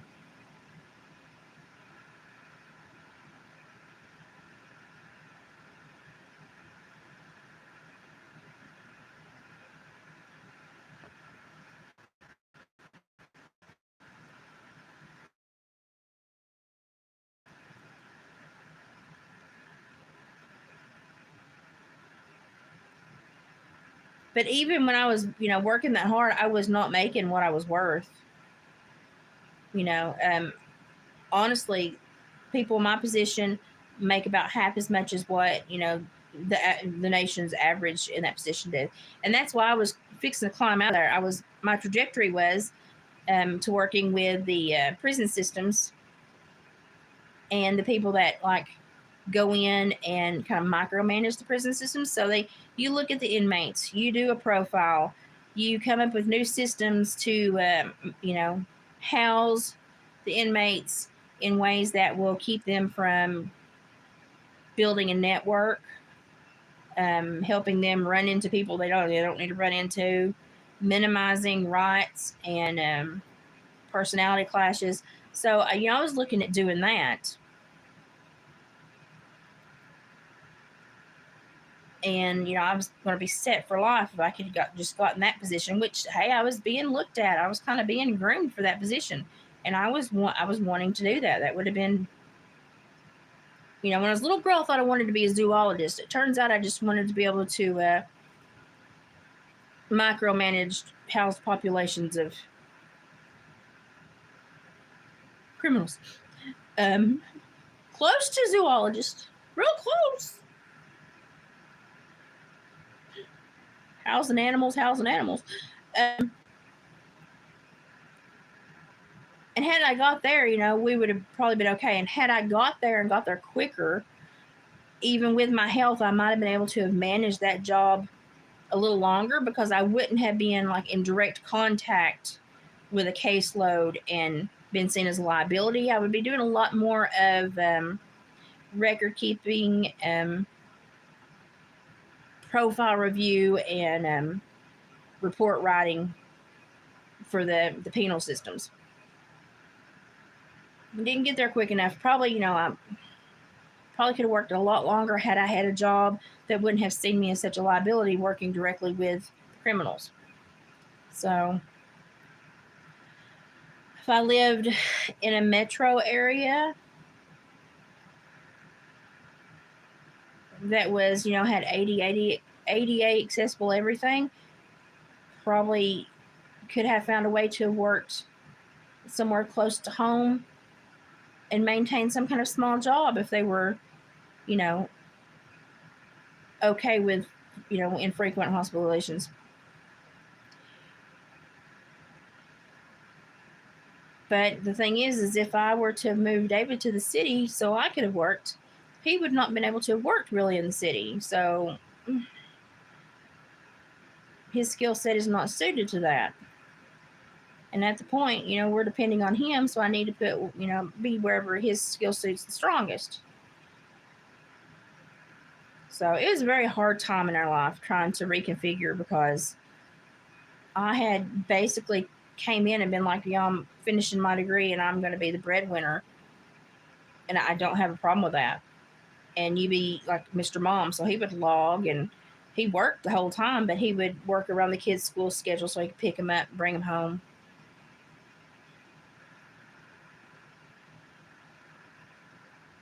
Man, all those years of night classes and being up till 2 and 3 a.m. writing papers so I could pass this stupid class. Wish now I just played in the yard with the kids and not wasted all my time on college. But I didn't know my body was going to crap out.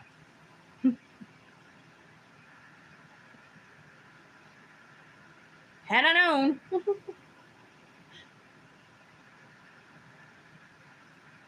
I tell you what, my jaws are hurting today bad too. So I bet you this weather is going to get nasty. Everybody needs to keep an eye out on this weather later. If my body's any indicator, something's coming. And it ain't going to be nice. So everybody heads up, because it's going to be nasty.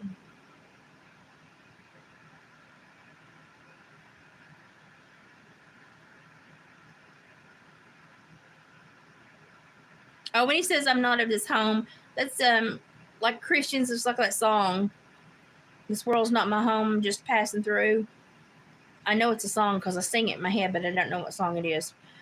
There was a British mental health worker that watched Oliver Anthony's song, "I Want to Go Home," and if you've listened to it, I love that song. It's talking about how wicked the world's gotten that he wants to go home. And listen, I actually left a comment on this man's video that he made, because he was like, he watched that and he was like, I'm worried about this man's mental health. It seems like he's wanting to do a very negative thing. And I was like, sir, no. I was like, you're using your judgment to try to discern someone else's life that's very different than yours. I said you have to take a step back, as you should have been trained to, and look at him, inside of his own religion and belief system. And I said that is a common statement among Christians to where they long to go home, which is heaven, but they're not going to stamp their ticket and get there any quicker. That's up to the Lord. That's why he's still here talking about he wants to go home. He was like, oh, I didn't understand that. I thought he was going to do something very negative, and I thought maybe someone should check on him. And I was like, no, sir, no. I said, but that's, you have to look at it in context to the region and understand the personality of the region, along with, you know, the religious component of the region. And I said, you can't just sit in your world and look at everybody else based on your world. You have to have some kind of knowledge of their world in order to make an assessment. And that's why when a lot of people are sent from rural areas to a lot of places to get assessments for like drug and alcohol addiction or mental health treatment, they get often pegged with far worse issues because there is a break in the understanding. Because for the life of these people that are doing these assessments, they do not understand where this person they're assessing comes from. They don't understand their thought pattern, their logic, their belief system, and they can't step out of their world long enough to understand it to do the assessment. And so a lot of people from Appalachia, when they're seen for mental health crises and stuff like that, they often get the book thrown at them because the person doing the assessment cannot get out of their world long enough to view the others. And some people just can't because they don't have enough knowledge of their lifestyle or any, like they don't. I would always read books. I would spend a lot of time on message forums. I would try to kind of deep dive into a lot of different societies and cultures and levels of society so that I could help as many people as possible. So I had to understand as many types of people as possible. And I don't see a lot of other working professionals that did that. They try to see those people from their perspective, and I can't see people from my perspective. My perspective is not like someone else's perspective. Maybe I'm super hyper aware of that because I know that Appalachia is a much different place than the rest of the world, even the U.S. But a lot of these practitioners that they employ today do not understand that they have to step out of their world and here and try to understand somebody else's world momentarily to give them, you know, an even break at an assessment. Because you can't compare them to you and your life, obviously, because guess what? You're excelling. This person is not. So you're already in, you know, dangerous ground to try to make a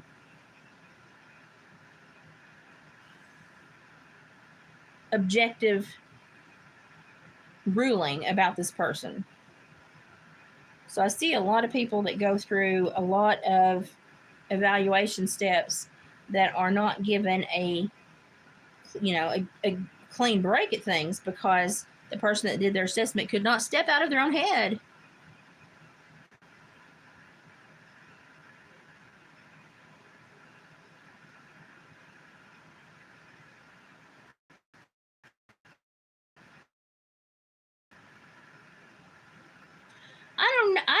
I don't know. Like,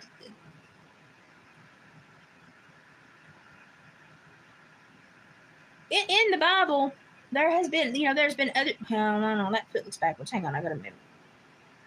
In the Bible, there's examples of other people that have had contact with angels. It's not always been pleasant contact. We'll just say that. Woo! People, you want to read a book that's got some twists and turns. Oh, storms are starting to pop in Kentucky. Woo! Extreme northern edge of Kentucky. But here's the thing: when people tell me if they're capable of doing something in their belief, in their religion, in their worship, and I find it very difficult for me to look at them and say, "No, you're not." Why? Well, number one, I'm human, and while I may be able to put my faith in the Lord, I certainly have no capacity to understand what he's up to and what he can do and what he can't do and what he may do and what he won't do. And the Lord's the Lord. I am just a peon. I'm clay and spit. So I don't know. I don't know. And I can't put my limits upon him. And I can't put others' limits to where my limits are, because their limits may not be my limits. God may have called them to do something that I'm not able to do. And I can't cast judgment on them, their worship style, their belief patterns, or how they express what they do, what they feel led they're doing, because I don't know. I'm sure, like Moses back in the day, Moses saying, well, you know, God's talking to me and I need to build a boat. How many people back then would have been like, oh, you're not talking to God. You're having psychosis. You know, that would have been, you know, most people. And I'm sure most people, you know, back then that might have believed in God would have been like, okay, well, he's taking this a little too far. Because at the end of the day, we're human. And the hardest thing for a human to do is just allow somebody else to have a different perspective, a different lifestyle, a different belief system, a different way of being, a different job, a different mentality. Why? Because we see comfort in things that are similar. And so when people are different, it makes us uncomfortable. And many of us, when we're uncomfortable, we stop. Well, that's not good, because when you stop, when you're uncomfortable, that means you never grow. And if you're not growing, that means, hey, you're stagnant. If you're stagnant, then you're lukewarm, and good Lord said he'd spit you right out. So I'm sitting here going, well, I'm not going to be lukewarm. I'm not going to be stagnant. I'm not going to be a hypocrite. I'm just going to be mean. And if somebody else says I'm capable of this or I'm doing this, that's between them and God. I don't have to say a word about it. That's between them and God. I don't have to cast judgment on it. I don't have to expound on a belief system based upon it. That's between them and God. Because I'd much rather stand before God and say, I full well know I don't have the capacity to understand your relationship with them, so I backed away.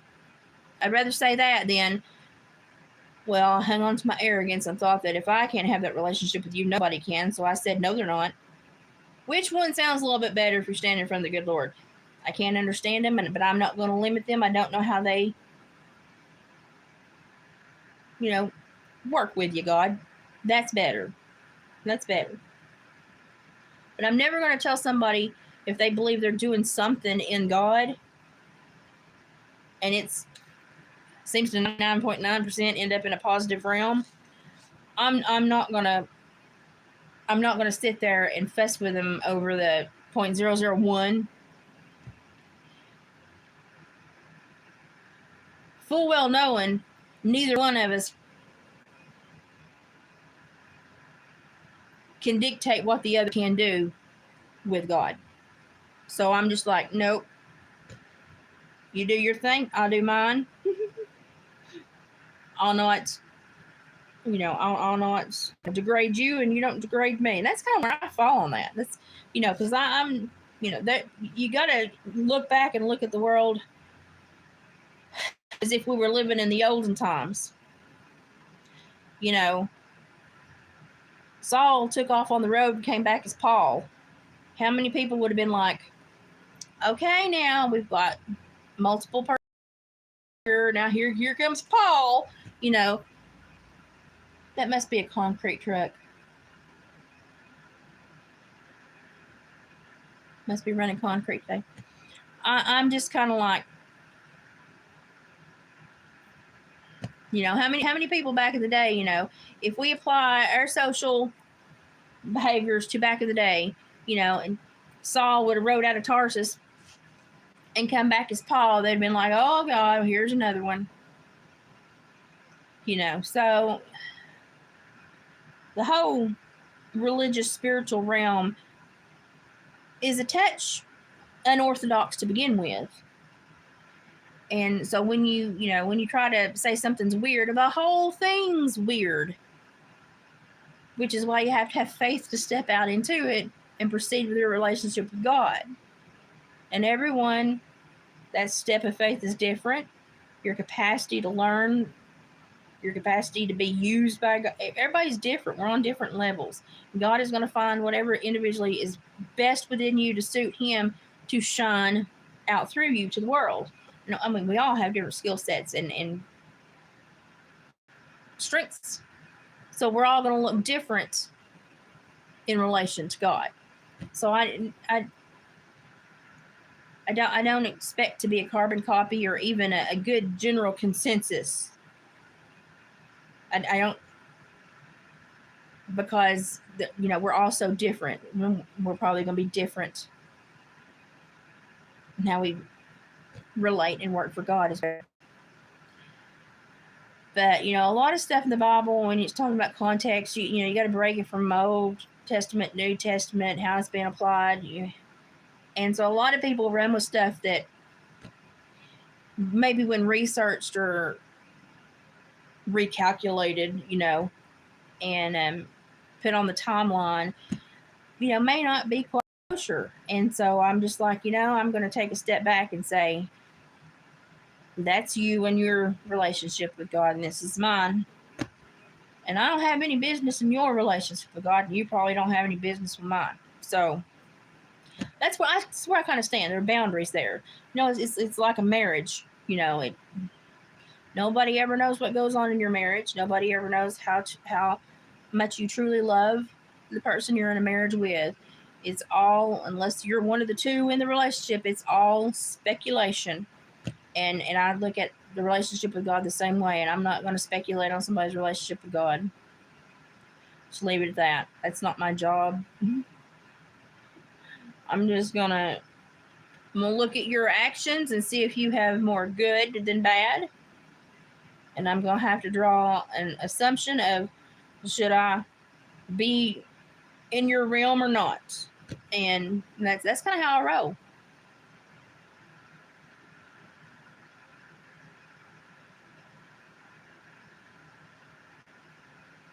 So I just kind of take a step back from that. I'm not at, God did not give me a highlighter to walk through the world and circle problems. That's not my job. I don't know what's a problem to him. I only know what's a problem to me. And those two letters, M-E, create problems because the society is us, U-S, not M-E, me. And I can't go through and hold society, us, to the letter contract that I have, me, with God. Everybody's got their own contract. And they fulfill it in different ways. I'm just going to look at your fruits. And that's probably how I'm going to see if I need to be around you or not.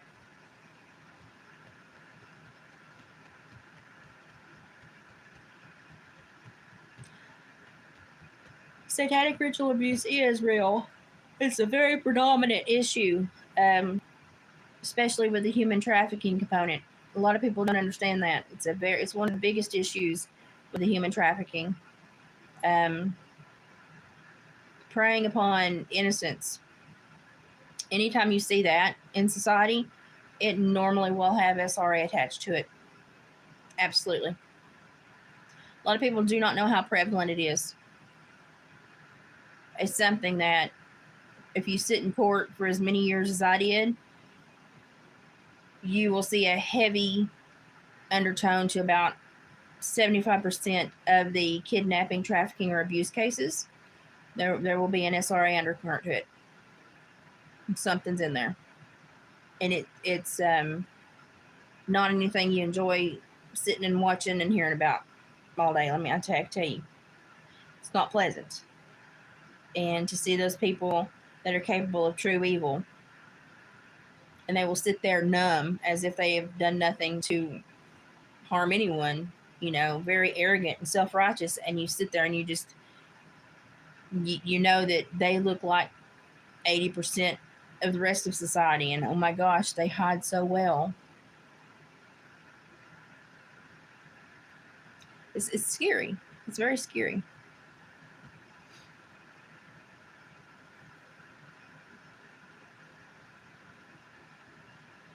It's possible. I've heard that theory before, Henry. I've heard that theory before, and I don't think it's more of as much of an initiation as it is.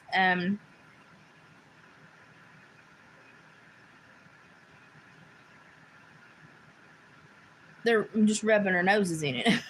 Honestly, I think they've gotten society so broken and worn down and oblivious that they like to rub our noses in it. We're so stupid. And they rub our noses in it.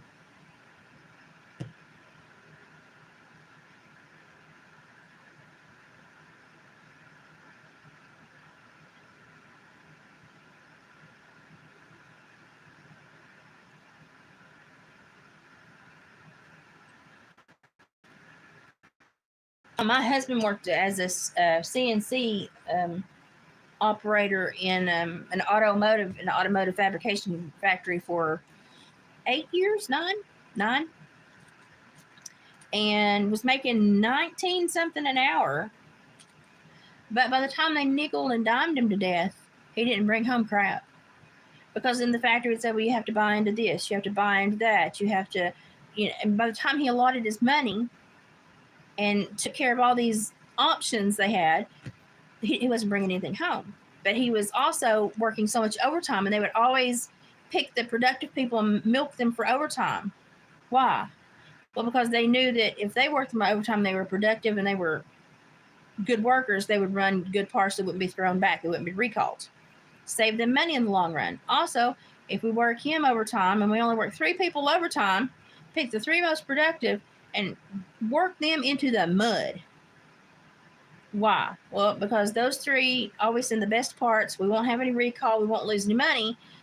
But we also will save money because we won't be working the sorry people on overtime, just the 3 productive ones. So we're getting the bang for our buck.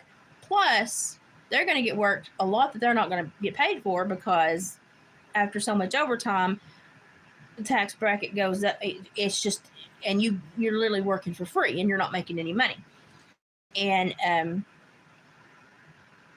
David would work 7 days a week for months at a time and be so frustrated because he would have to work next to somebody that was going in the bathroom and smoking crack cocaine. But he would report it and say, I don't want to work next to a man running a machine that could kill me and he's smoking crack. Do something about it. Well, now if it makes him be productive, just let him hit it every few hours. No, that puts everyone in the factory at risk. Shut your mouth. Fix the problem. David got tired of working next to people that were high and working machines that could kill somebody. He got very tired of it. He got tired of men sexually harassing the women, to where the women would go to the supervisors and say, we need a shift leader that we can trust. And so my husband, who had no desire to be shift leader, shift manager, shift supervisor, would be put into a level of supervision because he was the only man that could be trusted with the women. That shouldn't have been his problem. That should have been the company's problem. It shouldn't have been put on him. He was designated shift supervisor because that was the only person the women felt they could trust. That should not have been his problem. That was made his problem too. He wasn't even given an option, could he take it or not. It was, you will take this. Factories are, man, they're bad places, and they predominantly work in rural areas because people in rural areas need the work and have no other options. So they know they got you. They got you for life. And so David walked away from a lot of money each month to get out of a very unhealthy factory environment. And it was unhealthy because if he ever had a doctor visit, because he has Lyme and Rocky Mountain spotted fever, he has to go see his, what do they call it, infectious disease doctor. They would, I'll reschedule, I'll go back, and he would get sicker, and because he would need to see the doctor about something, his body would get broke down, he'd get more and more sick. They never cared that they asked him. They never cared that, that they asked him to reschedule. They never cared if he was not feeling the greatest that day. They never cared if they prolonged an illness that could have shortened a month because they needed him to cover a shift of a guy that didn't come in because he's home on dope. And so they'd make my good, honest, hardworking husband miss his tick doctor appointment and make him sick for another month to cover for a piece of crap. You couldn't reason with these people because they knew, if you told them no, they held all the power over you, because where are you going to find a job making that much money? So we took a horrendous cut in pay to get him out of that so that he could work on his health. And then after working on his health and losing 45 pounds, then he got diagnosed as a diabetic. That still irks me. And so it's just like, you got to pick your poison. And a lot of people would have stayed there longer. But when David was just like, I can't do that, I was just like, then don't. Don't. We live simple. We were able to kind of refinagle and amplify his fur. And he kind of started marketing that more. And we still don't make as much money as he did working there, but he's able to have more time to work on his health and more time to rest if he needs to recharge. Definitely more time to facilitate medical needs and pay more attention to his health.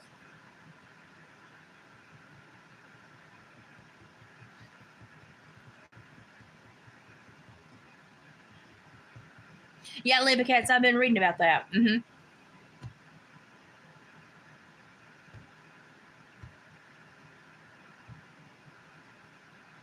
Yeah, you gotta have your priorities in check.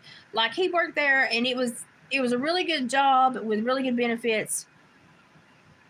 When we had the kids at home and stuff, it was a really good job. He was just 2 miles from the house, and he's still just a couple miles from the house, but he's still 2 miles from the house, and he had good benefits for the whole family. So it's fine. But as my health worsened, and then his health worsened, it was like, it was time to take a step back. I would rather have 10 more years in your tank than 10 more grand in your savings. I mean, I don't think that money is going to be what it is today. It's not going to be that in a few years. I think that we're in a huge, like I told you, I think they're fixing to make water and power, like electricity and stuff. I think they're going to make that's going to become the new currency. Because what's going to be needed most with all these data centers and water, it's what we're struggling with in this realm right now, is water and electricity to run these data centers. I think that's going to become a new currency, and I think that's why our bodies are going to become the new currency in a very weird way. Like I said, they're looking at putting up enough data centers that's going to cost like $7 trillion. Well, listen, we can't sink that much debt into something because we're already like 30-something trillion or more in debt. We only have a GDP of like 32 trillion a year. There's nothing else that we can cut from the budget except, like they've got USAID, but they need to cut big items to make up for that. They can't just sink 7 trillion and think they're not going to rock the boat of their economy. So if you start looking at how they're going to manage that, the only thing that they can cut that's going to save them, and it's not even half, it's just under half, will be every worker in the nation. So if they can get AI and these data centers going and create an automized worker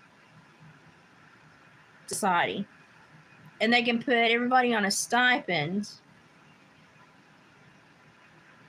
lower that, control everything, 15-minute cities, small, you live, you own nothing and you're happy, all that crap, then they can build those data centers and ease into that new way of living and, overcome the obstacles there and still be financially solvent and be able to make it up in a few years. I'm just saying, if they do that, then you're looking at you are your own product. So what are you going to sell? Your body is an antenna and a battery. Also, probably for the water, and water holds data. What are they having a hard time with? Data storage. Where DNA and water holds how much memory? It's like endless. I think we are going to become the new currency. Our bodies. That's just the theory I'm working on, but when I sit here and I look at it, I'm like, they're fixing to make us irrelevant, except for the fact that they need our bodies. They already show us they need our bodies because they've already tapped into them. Obviously, there's a need, correct? Correct, or they wouldn't have found a way to tap into them if there was not a need. So we know there's a need. So the precursor is we already know there's a need. And now we look at they're fixing to change everything. But the need for the things that we supply go up, water and power. So we're going to become the new currency.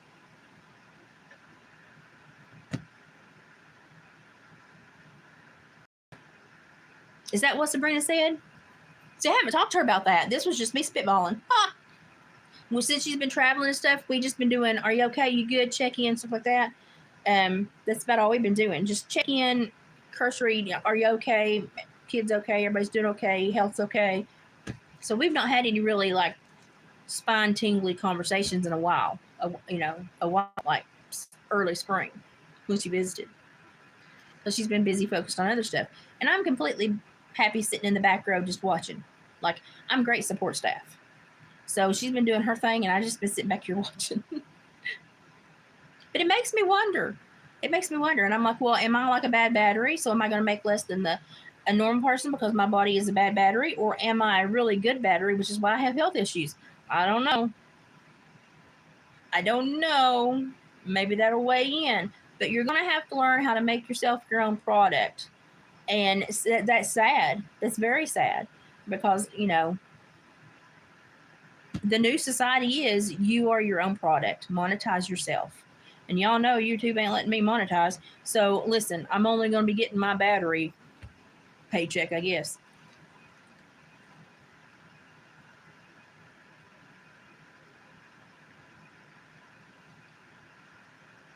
Oh yeah, well that's true. That's why Bill Gates is on his mission to, depopulate. That's why, like, when he sterilized all those women in Africa, he got in a whole bunch of trouble because he didn't ask, he just did. So if they're that bold, they're not going to tell us what they're doing. They're just going to do it.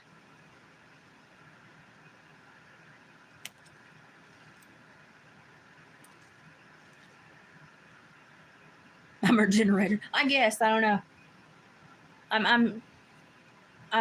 We definitely kind of hold for each other in hard times. If that, we're kind of like, we know we got each other's back in hard times. It's nice to know somebody that you can trust like that. Not many people have somebody like that. Oh yeah, I think the whole insurance scheme is fixing to go under because people are now so distrustful and they've picked up on. I go into the doctor's office and basically I'm getting pimped out to be a test subject for pharmaceuticals, and the person dictating my insurance working does not even have a medical license. So what's the point? And a lot of doctors in my area where people are super poor are starting to take cash only patients again because nobody here trusts insurance, but nobody has insurance. And they're going ahead and just going back to cash only. And that makes them not responsible to insurance companies because insurance companies don't care about cash only patients. So these doctors get down to that loop. And I think a lot of doctors are going to start getting out of the loop altogether. And I think we're going to see a complete overhaul in the medical industry. They've lost the support of society.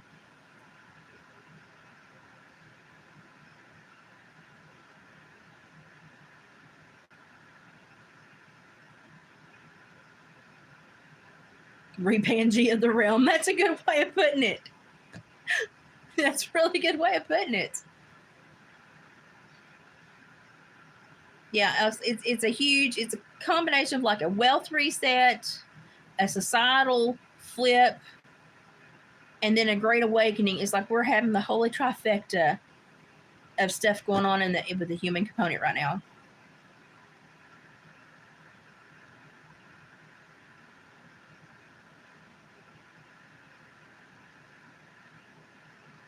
Well, they want their money back, but they also want you as a little Duracell in the backyard.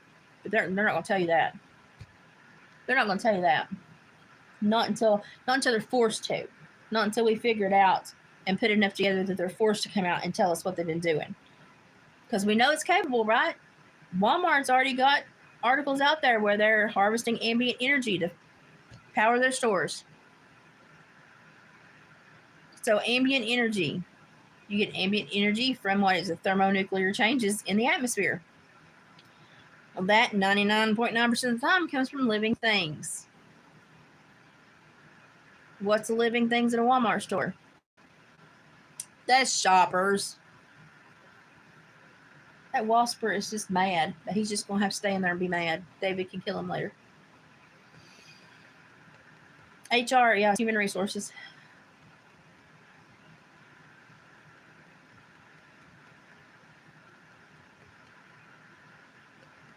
It's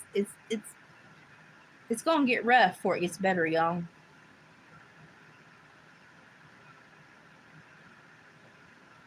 It's gonna get worse before it gets better.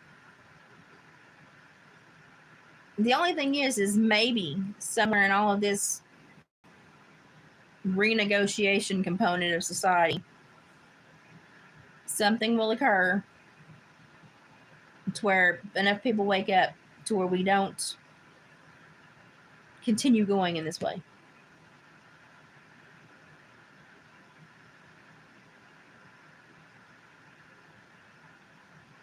Yeah.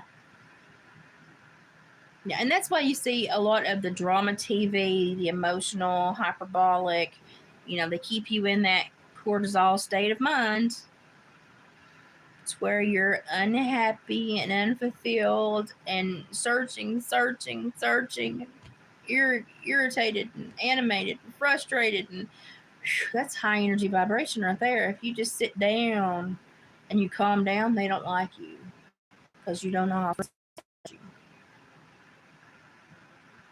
So normally when I get really upset after my initial response, I sit down and I calm down because I know they want me to stay animated. I calm down and I think about things.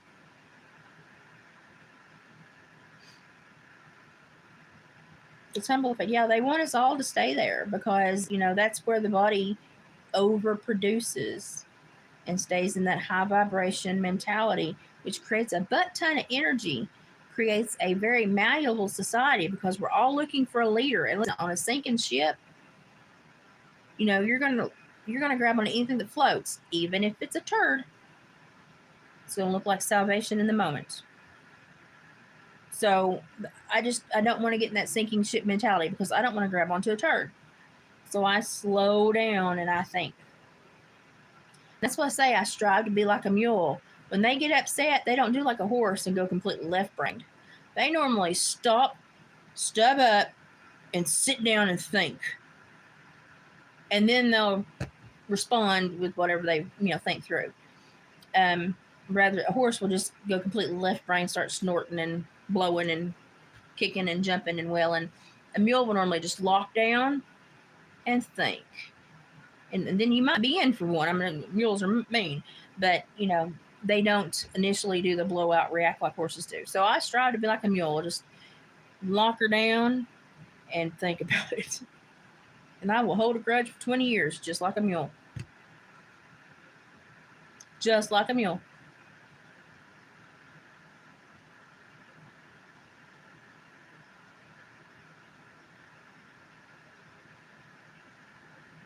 Yeah, Henry.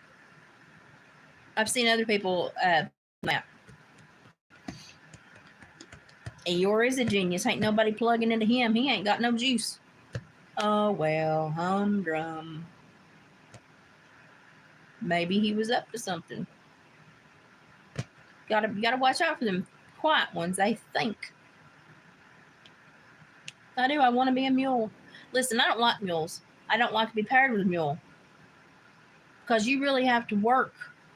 You have to build a rapport and you have to work, and they'll ask of you if you ask of them, and it's a two-way street with a mule. I'm much before the stupid horse that will just, you want me to go? Okay, we'll go. But if you can work with that mule and build a rapport, you'll have an animal that will love you for 30 plus years until it dies. You'll also, if you're mean to it, will have an animal that will hold a grudge for 30 plus years until it dies.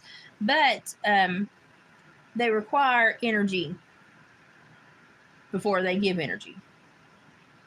And that's not a bad thing. It's not a bad thing.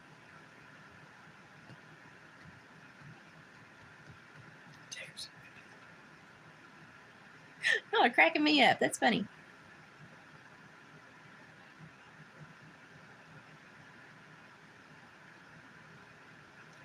That's why I tell everybody, don't get riled up about your emotions. Don't freak out. Emotions are bus stops. 15 minutes, another to come along. Just sit there with that emotion for 15 minutes. And in 15, another emotion will come along. You can get on it. Emotions are bus stops. Listen, spend 15 minutes with it, another emotion to come along. Get on the bus you want to be on. Don't get on the bus somebody else put you on. So I normally just try not to react. Now, if I think I need to react, I will. But I normally don't react for very long. Or I'll have my, and then get it out of my system, and then I'm right back into, 4 low. I'm just creeping through life.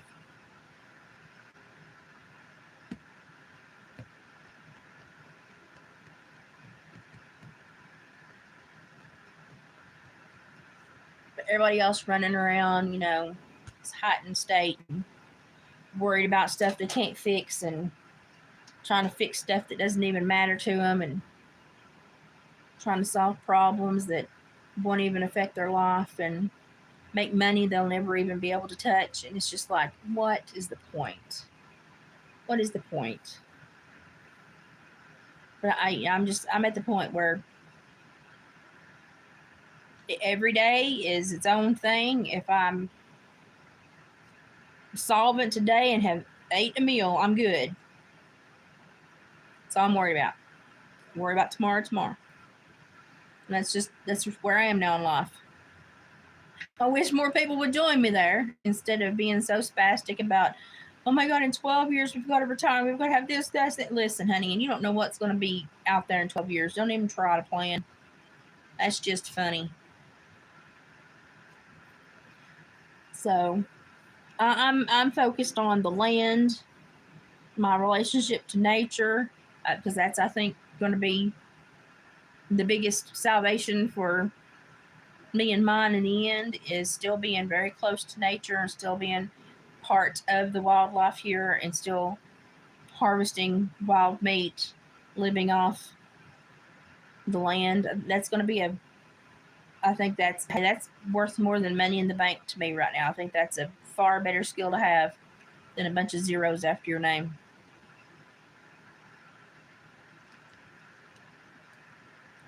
You're a professional chiller on the couch.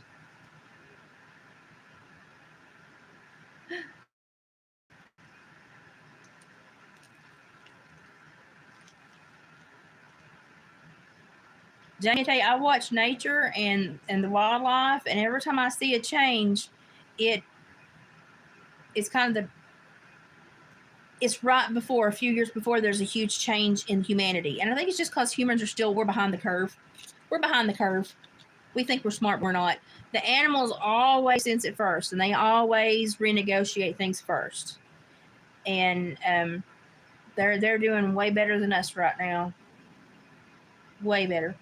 I pay attention to them. That's, it's still a big part of our life here.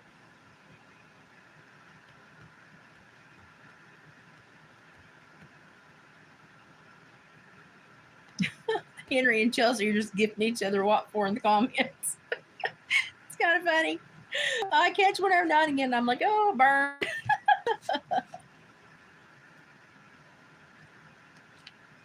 Well, I don't have that exact combo, Henry, but I don't know. I draw a lot of comfort off of still being able to walk out and identify plants in my own yard I can eat. Not everybody can do that. David asked me why I let the Rose of Sharon grow so much, because I'll keep them in certain places, and I'll take up the babies in other places, and because they just want to spread. But I have them in certain places. I'll let them grow in other places I will not.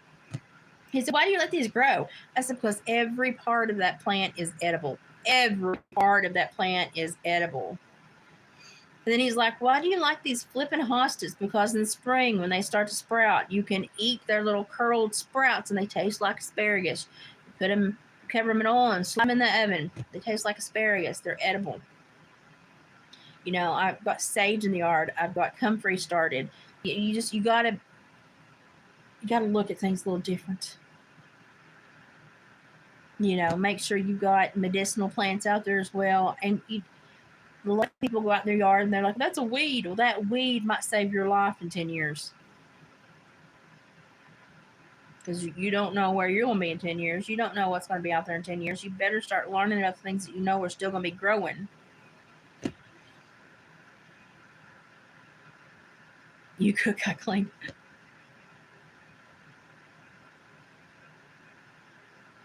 Oh, are they? You know, we have a hard time around here. You know what takes our grapes off the grapevines? Freaking foxes. People don't think a fox will do that. They'll steal grapes for anything else, will. A fox. You'll see them up there under the grape arbors and the grapevines jumping. And they don't have to jump for clusters. They jump for 30 minutes trying to get one. They love them. They love them. They will find a way to strip a grape off your grapevines.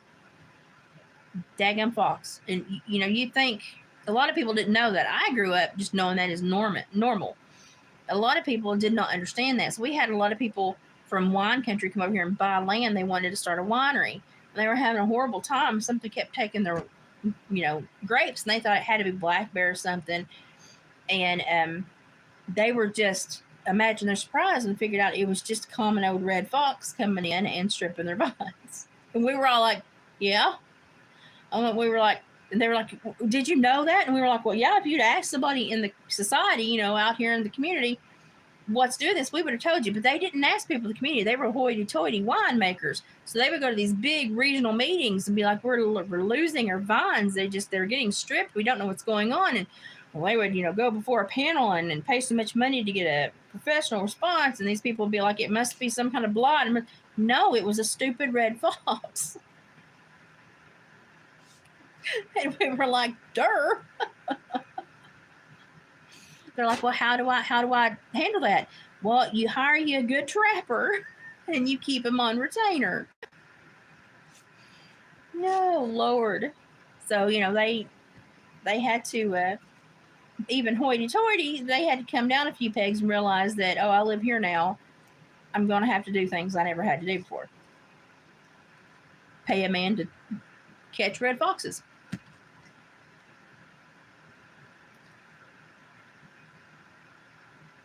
Who's your boss?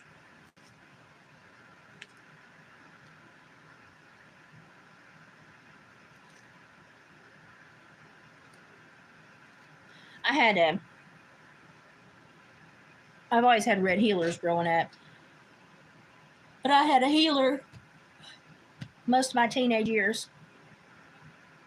And she was a smart dog. So if I ever took her with me somewhere, took her out on the trail with me, ever got in a pickle, I'd stop and watch her for a minute and see if she was concerned about the same issue. And if she was, then I knew we were in a pickle. If she wasn't, then I was like, I'm worried about something that I don't need to worry about. We'll just keep on going.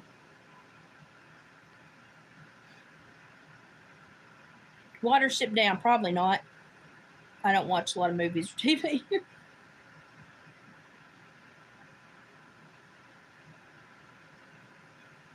Maybe I need to watch it. I don't know. I've never seen it. I don't have like regular satellites. I have to want to watch something if I watch it because I have to pay for it to watch it. So I don't watch a whole lot. I watch YouTube and I watch the free crap. Animated what? Rabbit climb? Huh. Nope. Definitely never watched that. That's weird. I have to look into it.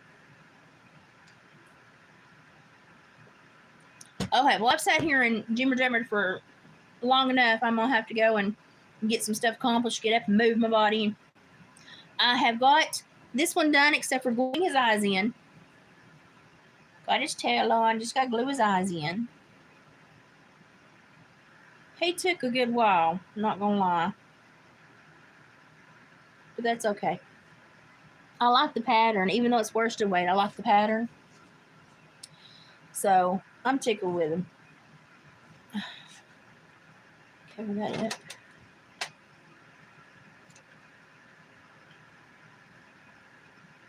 I've got to finish a couple of dolls, and then it's back on the possum train for the markets, because David didn't have any possums left, and if I don't have possums made, sure enough, he'll go somewhere and somebody asks for possum. So I'm going to make some possums. But I'm going to finish these dolls first. And then I'm going to hold off on the dolls to probably after Christmas. And then what I may do is make them. And if I make one, I'll offer it. But if I haven't made one, you're just going to have to wait till I make one. Because these things take 20 plus hours when I do the dolls. And I've done okay here lately. I've not, if they pay for it on Etsy, I have like 10 days to make it before David's shop gets a bad review. And so I've had plenty of time to make them. But if I had ever had a flare or something, you know, my fear is I'd have a flare and not be able to get it done in the days, not ship it on time. And because he's got like 100% on everything he does on Etsy. That's my fear. So from now on, I may after Christmas, just if I have one made, let Dave put it on Etsy. And if I don't, I don't have one. And just letting it be first come, first serve. Because I'm always afraid that I will go into flare and miss it. But this little ear's chopped. And this one, and it's to match the cat that she had, is a black bobtail Manx. Well, he wasn't really Manxy, but he was black and large. So I need to lint roll this one too because I got polyfill stuck all the way on it. I stuffed him extra sturdy because he will kind of sink down over the next few months, kind of where it just kind of gets compact in there. And so I wanted him to still have enough to sit up because he's a sitting pattern. So I stuffed him a little fat, but that way, after he settles, he'll still be able to sit up. So that one's Dawn. Dawn asked me to do that for her daughter. This plastic on me. Dawn asked me to do that one for her daughter. So that one's going to Dawn's daughter. And then these guys are going in the mail to Sabrina. I just hate to put them in a box. I hate to put them in a box until I have to because I feel sad when they're sitting in a box. And then I've got one almost made for Janet. And then Julie asked me to make a cow. And then Walker wanted a biscuits. And that's where I'm like, and I'm stopping because then I've got to switch into Market Fall Makes. So now I might have time for like a little custom plushie, but probably not a doll because I can do a plushie in 2 to 4 hours. A doll takes 20 plus. So probably we'll have time to do custom plushie makes if somebody wants something for Christmas or something. But a lot of the doll stuff's going to have to wait till after Christmas because I got to make stuff for the grandbabies for Christmas and for presents of stuff that I know people have like asked for. So I'm going to be kind of busy.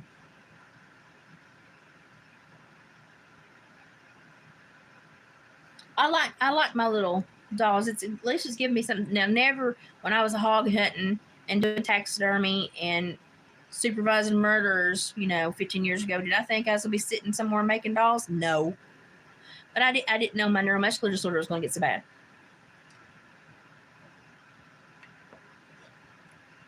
So, just kind of got to do what you got to do. Susie Cow, yep. Susie Cow. And I've got the pattern, I've got the yarn. And I had to do a toss-up on them if I wanted to make the cow or the cat first. And I already had the worsted weight out, and so I was like, I'm just going to make the cat. So I ran and made the cat yesterday. And so I'm going to finish these dolls, and then Susie Cow. I don't know, when my hands cramp up from the little yarn on the dolls, I may switch out and do Susie throughout the next few days. So, but yeah, I'm going to have to kind of retract and do some stuff that I need to do here. But like if you have like a plushie, I can hammer those out in a few hours. That's not a big deal. And I normally always have a custom make sell point on David's Etsy. And that's for like a medium-sized plushie. Your average plushie, a little bit smaller than the cat normally because the cat was a little bit large.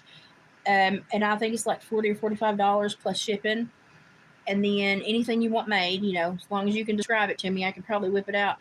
And then I normally almost always have one of those on David's Etsy. But now he's stripping Etsy down and transferred to Whatnot. But he said he would leave Etsy so that y'all would have a place to come for stuff like that. So, and he'll keep a few things on there. He's going to leave them skunks on there, he said, until Etsy tells him he has to remove them. See what they say after August the 11th. I wonder what they'll do.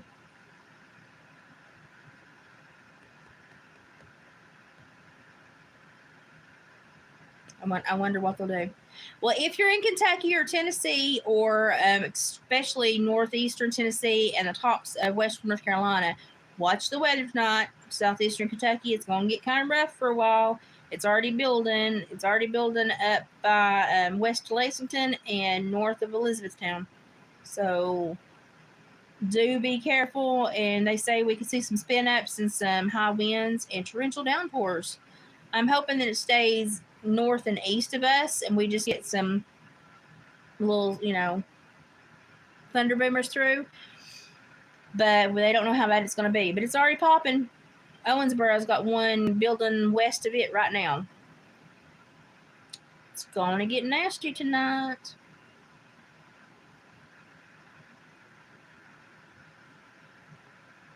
Are you, Margaret? Yeah, it's going to get worse, I say, as the day progresses. This extreme weather, that's what got me thinking about the rainfall and why are we having so much rainfall? We know they're struggling with water for all these data centers. They're wanting more water, so wanting to kind of recreate water tables across our nation. Well, oh my God, why? And then I started looking at, data centers. Yeah, we're leading in that. What else are we leading in? And wildfires. Well, what about wildfires? So go back to the first of this or look at the video I uploaded. And that's where my brain's been kind of spinning its wheels today. And I know there's something there that needs to be pulled out and looked at under a microscope. My brain's just having one of those brain fart days. So if you want to look at that video I uploaded and kind of see where my brain, got its gears spinning, and see if yours can figure out any other connections that need to be looked into, because there's something else there that we need to look into. But I'm like when you're in math class, you almost have the answer and then it goes away. That's where I'm at. So I need y'all's help. So go watch that video and tell me if you can come up with anything else that needs to be looked into, any other causal relations. There's something else there that I'm missing. My brain tells me that I need to know. And so I just keep going over and over and over. But I need help because I'm stuck. There's something else there.